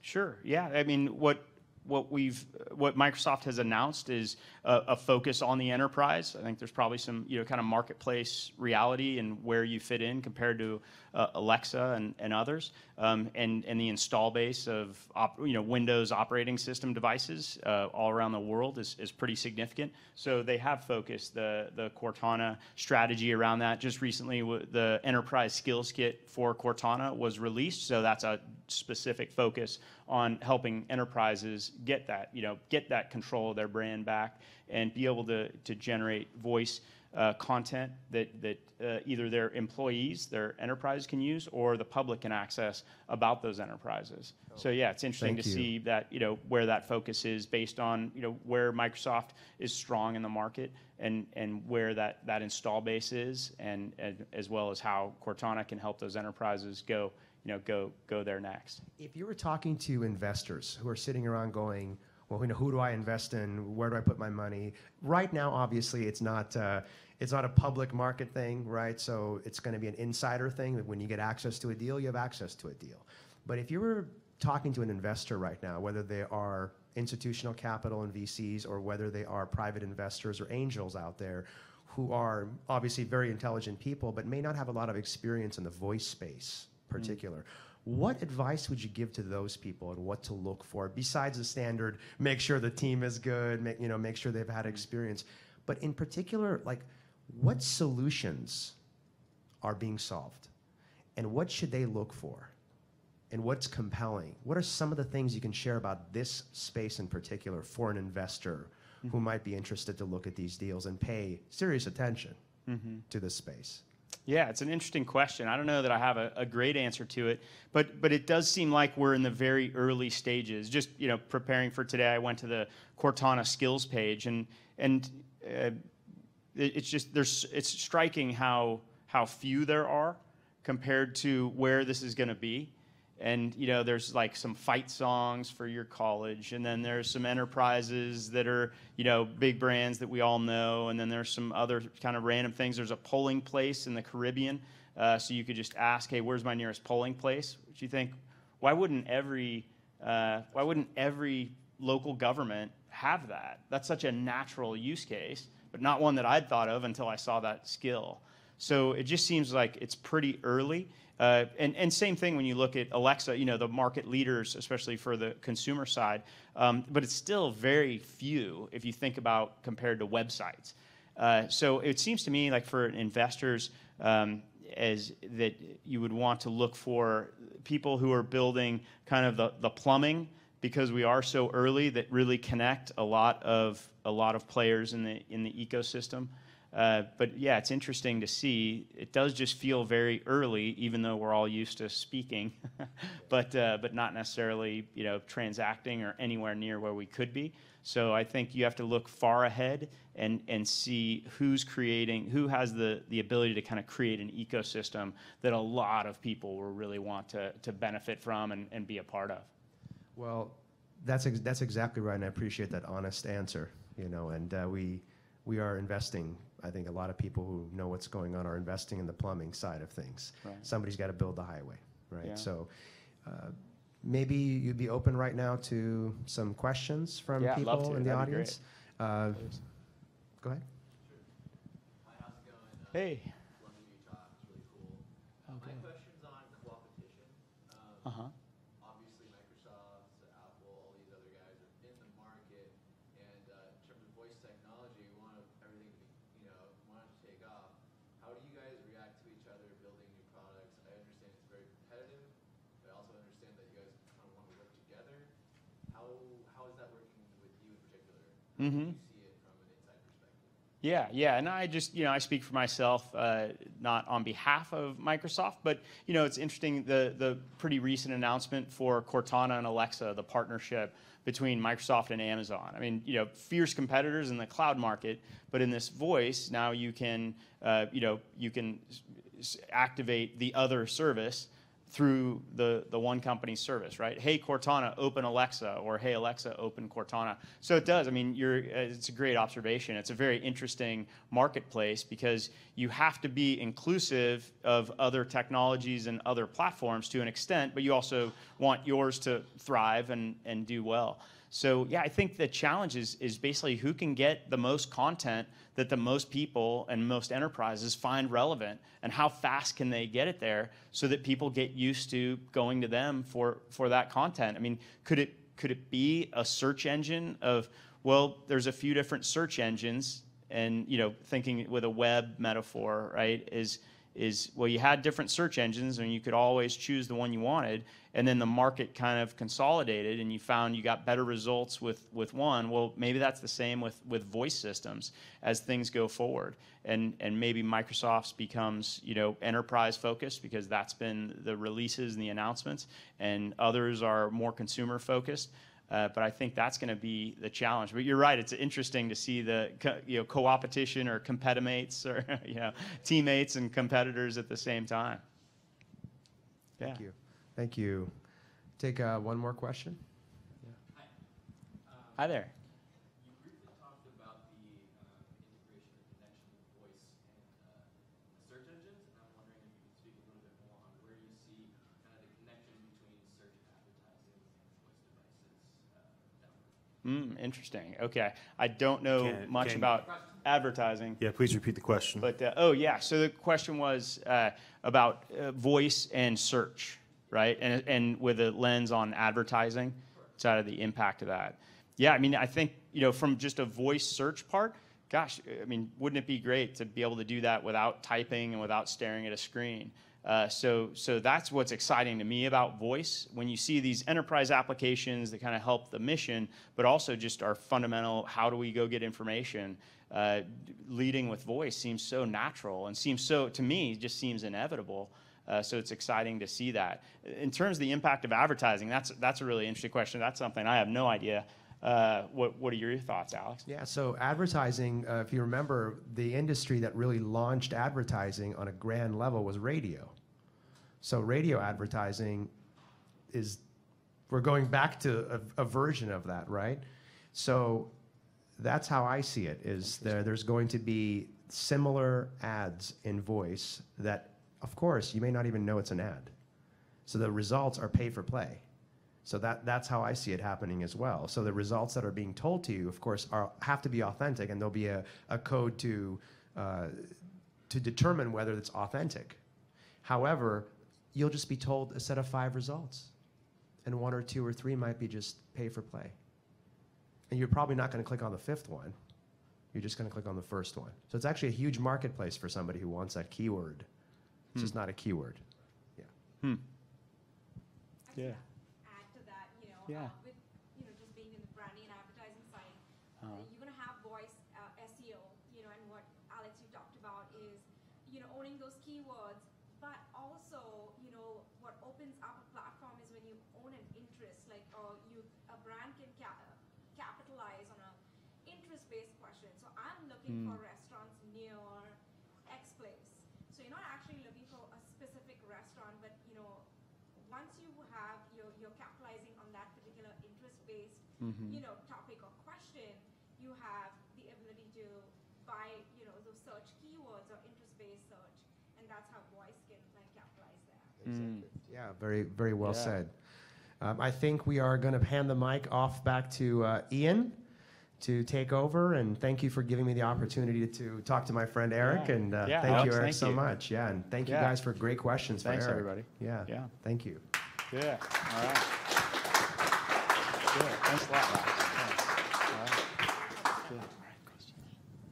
Good. We're going to go ahead and run a video about steeped coffee. Can all of us thank Steeped Coffee for coming here, making coffee for us, spiking it with Kahlua and Bailey's, and keeping us liquidated. Go ahead, press play.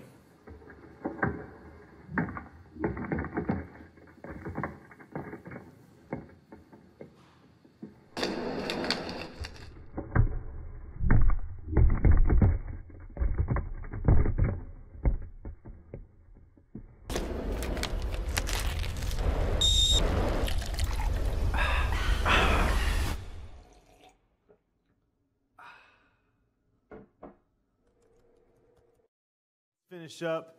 I'm going to do my best to put the period at the end of the sentence. Okay? Steeped coffee is an example of sometimes something comes into your life that you have no expertise in. You may not think you have much value to offer, but it just makes sense. Why? Because Keurig has sold so many of those containers you could wrap around the earth 110 times, and there is a better way. And maybe Steeped Coffee is the Keurig killer. So I want to thank Steeped. They've been a sponsor for every single event that we've done in the last year. They've consistently shown up and served people and told them about what they're up to.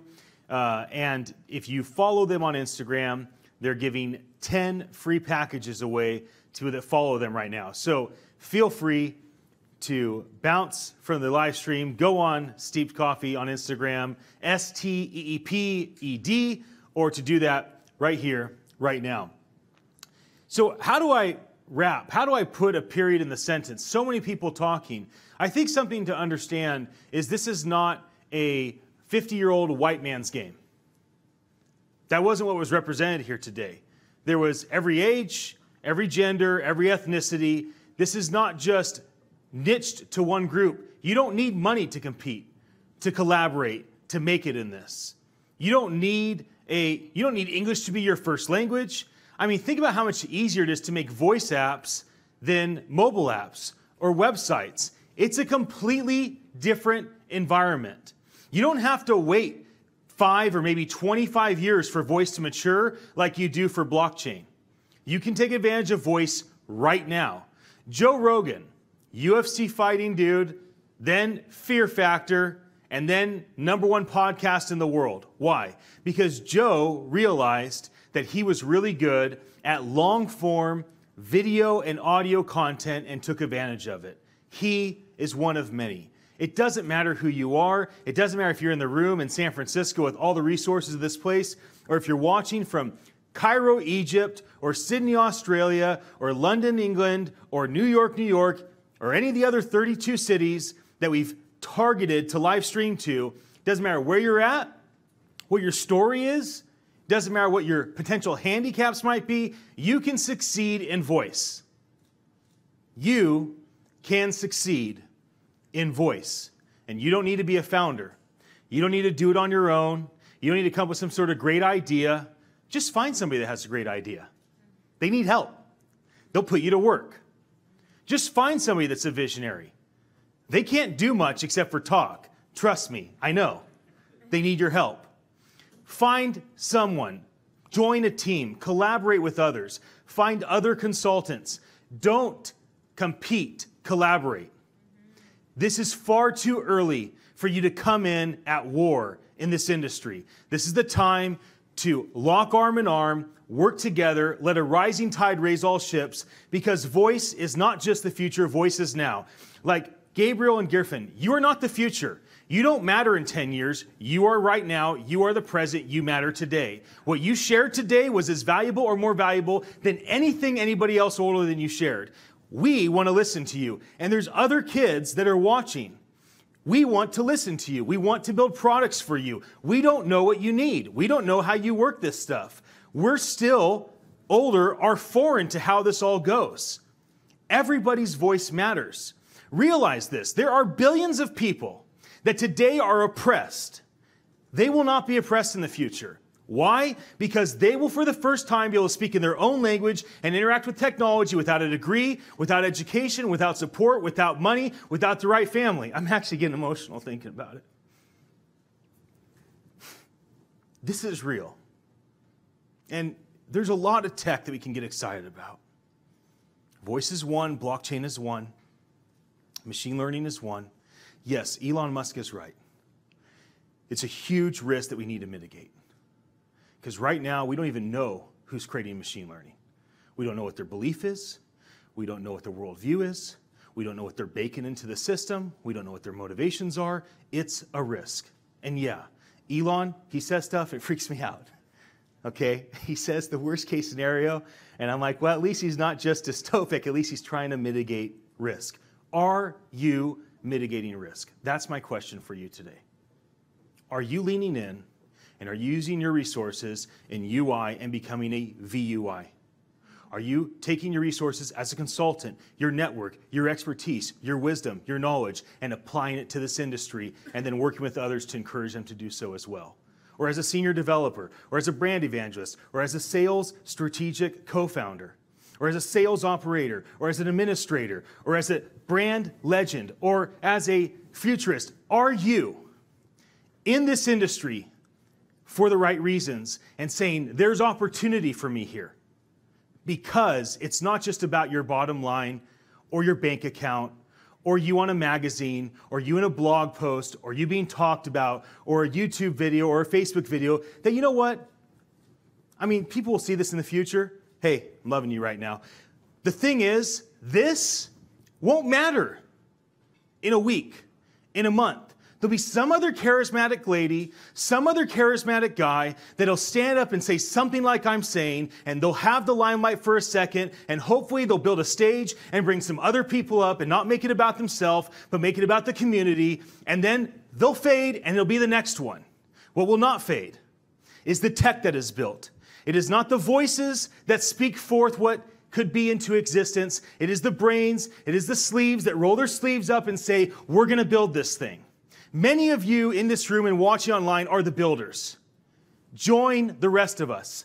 Build something of significance. This is your time. This is the moment. Don't let it pass. Don't watch this in 10 years and say, I can't believe I was in that room. I can't believe I had the chance to be a part of something, and I didn't. I just kept doing the same thing I've always done. This is your moment. It matters what you do from this time. It matters. We need you.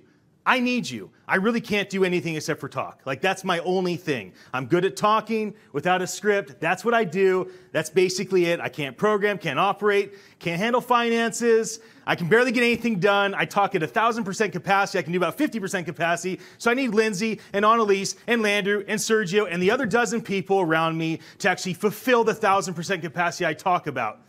Some of you are like me, not many. Most of you are people that should be on my team and on teams of other people like me. This is an opportunity of a lifetime. It will happen with or without you. Please join us. I'd like to show another steeped video. I'd like to then show other videos that we didn't get a chance to play because we fell behind in schedule. I want to invite you to drink the rest of the alcohol. Unless you have a problem with alcohol, then you stay away. And just kidding, you can do whatever you want. I don't care. Bailey's, Kahlua is back there, the coffee, the drinks. Inside this room is a whiteboard wall. It is very, very important to me that you write what you see the future of the voice to be, because that we're collecting and sharing, and there's a photo booth, ton of fun, take pictures with people, get the printout. Thank you so much. Grateful for your attention. Thank you so much.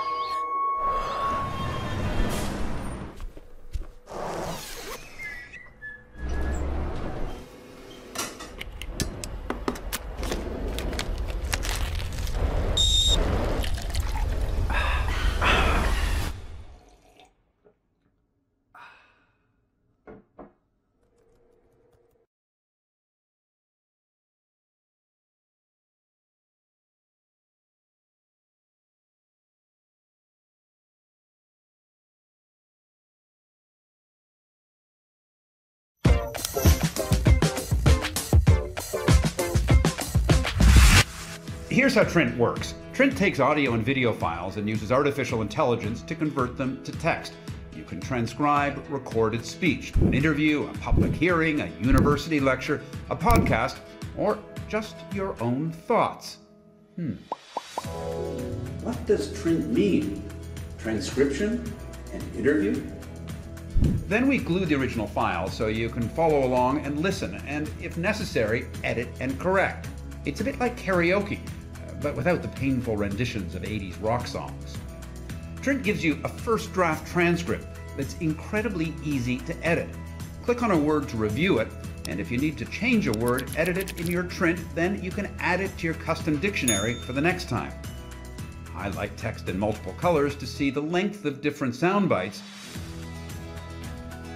And we take care of separating speakers into paragraphs. I, Megan. Take you, Harry. I'm Megan. Take you, Harry. Export your Trint in all sorts of formats, either one at a time or a bunch at a time. You can email a copy to another Trint user or collaborate on the same transcript. You can also automatically add captions to video files with our free extension for Adobe Premiere Pro. What is said can now be read. Sign up for a free trial and see how Trint is revolutionizing the way we work.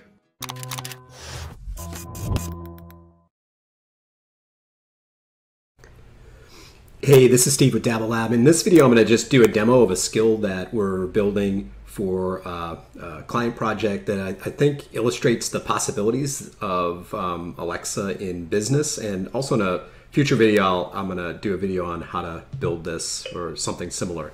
So Alexa, start our daily meeting. Hello, I'm ready for our meeting, but I'll need your authorization code to continue. 4367251.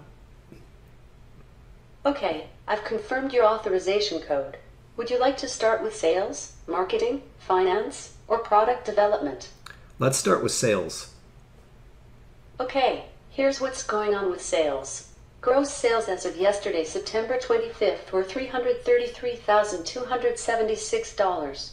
That's 37% ahead of plan for the month. Pretty sweet. Robert is the top sales rep this month with gross sales of $64,321. This is Robert's third month in a row as the top salesperson, but Mary isn't far behind with gross sales of $63,427. Go Mary. What would you like an update on next? How about finance? Here's the finance update. As of yesterday, we're current on all payables. We have $632,471 in total receivables.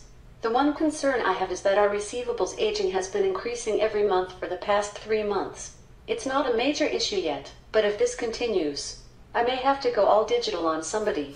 But let's hope it doesn't come to that. What's next? Can you send a status update to investors? Okay, I sent an update to investors. I've also archived it for reporting. Tell me about product development. Here's where we are with product development. We're currently in sprint number 17, which ends on September 29th, 2017. There have been a total of 3 pull requests, and 2 pull requests that have been merged into the master branch. There are 17 active GitHub contributors. Bosco 1984 is the most active contributor with 271 commits this sprint. Wow, I'd like that person working on my code. The most active open issue is 2-factor authorization doesn't always send a code, which is now 7 days old and has 32 comments. What do you want to hear about next? What's going on in support? Here's the latest updates for support. Twitter is our most active support channel with 177 direct messages or replies. Facebook is second with 126 comments or messages. Of all the public comments, 27 seem to be negative. One person seems very irritated and has posted 7 negative comments. I'll email the negative comments to you now. What do you want to hear about next? I guess we should talk about marketing. Here's what's up in marketing. Our total cost per lead for this month is just under $23. That's in range with what we projected. Our marketing cost per sale is still increasing, at an average of $372. So our sales closing rate is dropping. This could be either an issue with lead quality or sales closing rates. You should look into this further. Our lead flow was good, but this month we had 62% of our leads come from Facebook lead ads. That's a lot of leads from a single source. Also, our cost per lead from the Kate's Case Study campaign is really good, at just about $7. But that campaign just started last week and we don't have any sales from it yet. What would you like to hear about next? That's it for now. Hello, I'm ready for our meeting, but I'll need your authorization code Alexa, to continue. stop. Okay, I'll be here if you need me. Yeah, so that's our voice dashboard skill that we've been working on. If you're interested, I'm thinking of like doing a video on how we put it together, but wanted to gauge interest. If you're interested, leave comments. And yeah, thanks. That's voice dashboards.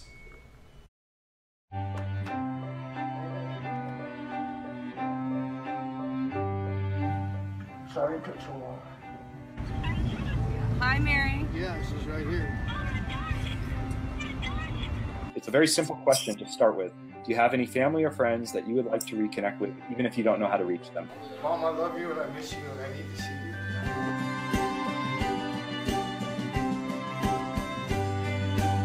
Took a walk down Market Street and I asked every homeless person I met if they would like to leave a holiday message for a family member or friend they hadn't seen in a while. Met a man named Jeffrey who said he hadn't seen his family in 22 years, recorded a video to his sister and his niece and nephew. And I took the video home that night on my smartphone. I didn't know what to do with it. And he had said that he's from this little town in Pennsylvania. Like, okay, so I looked up the towns on Facebook and there was a Facebook group. Posted the video there and asked, the admins if they could share it. And within an hour, it had been shared hundreds of times, liked thousands of times. It made the local news that night. And his sister was tagged in the post in the first 20 minutes of it being on the website. What about you? You okay? Tell him I'm all right.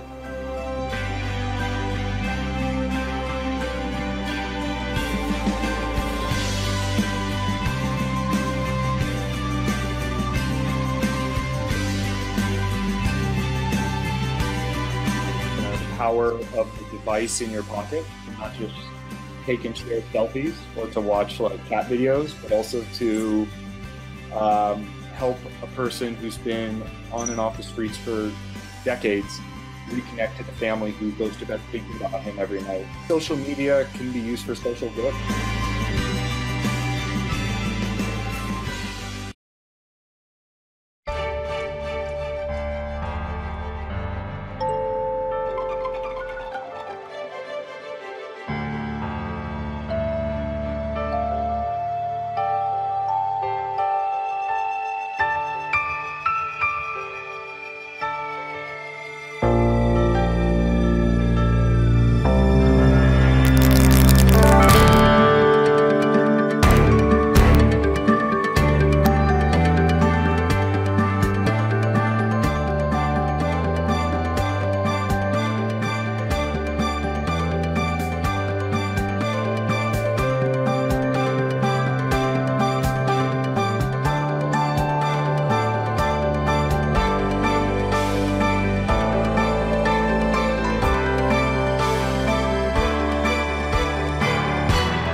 Coptivity is this idea that voice interface is becoming a natural way for people to work. Instead of calling dispatch, where they call in a license plate number that can take up to 30 minutes, they can easily just say the license plate number, which goes to a chatbot using cognitive services. Adam 12, go ahead. Chris would transcribe that information, and then from there that will go to the Lewis service in Azure, which then understands that the deputy is intending to run the registered owner. Property successfully queried. Your plate is 1129 exempt by statute for last of Zalt first of Tiffany on a 71 Chev. Giving an officer, a deputy, better situational awareness in the moment, because now he's keeping his eyes on the situation, immediately give the plates, and then get information before he even steps out of the car. It also saves the time of dispatchers so they can focus on more complex queries. With the captivity, they don't need to call anymore. So in a couple minutes, they can have their results, and that would be amazing, and in some scenarios, life-saving.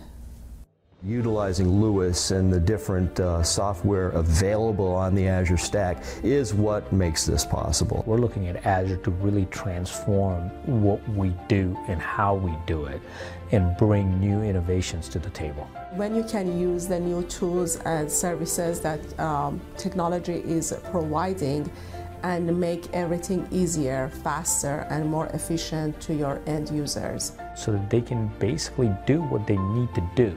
Right? It's leveraging technology to solve problems.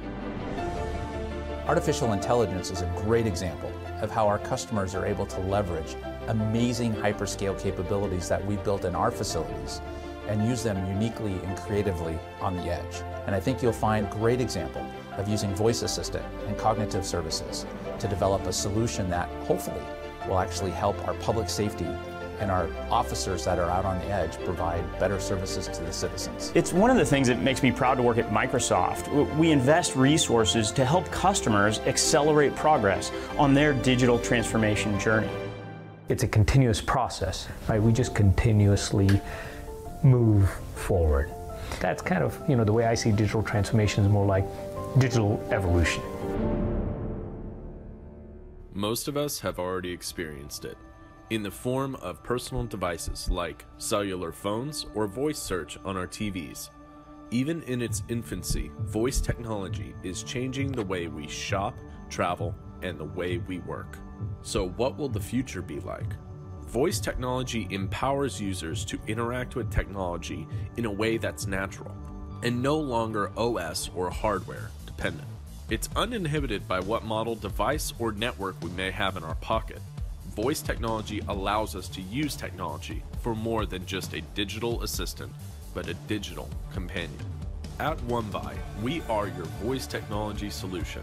By utilizing technologies like blockchain, artificial intelligence, and machine learning, we will continue in a deep and meaningful way to innovate solutions grounded in integrity.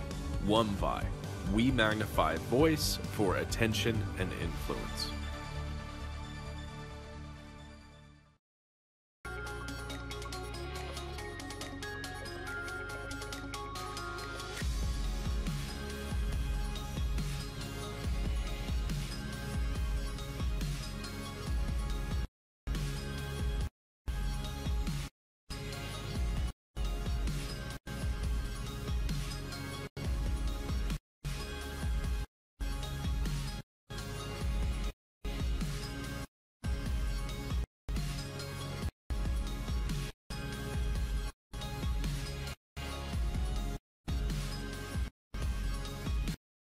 I just want to shift people's thinking just a little bit from fear to hope.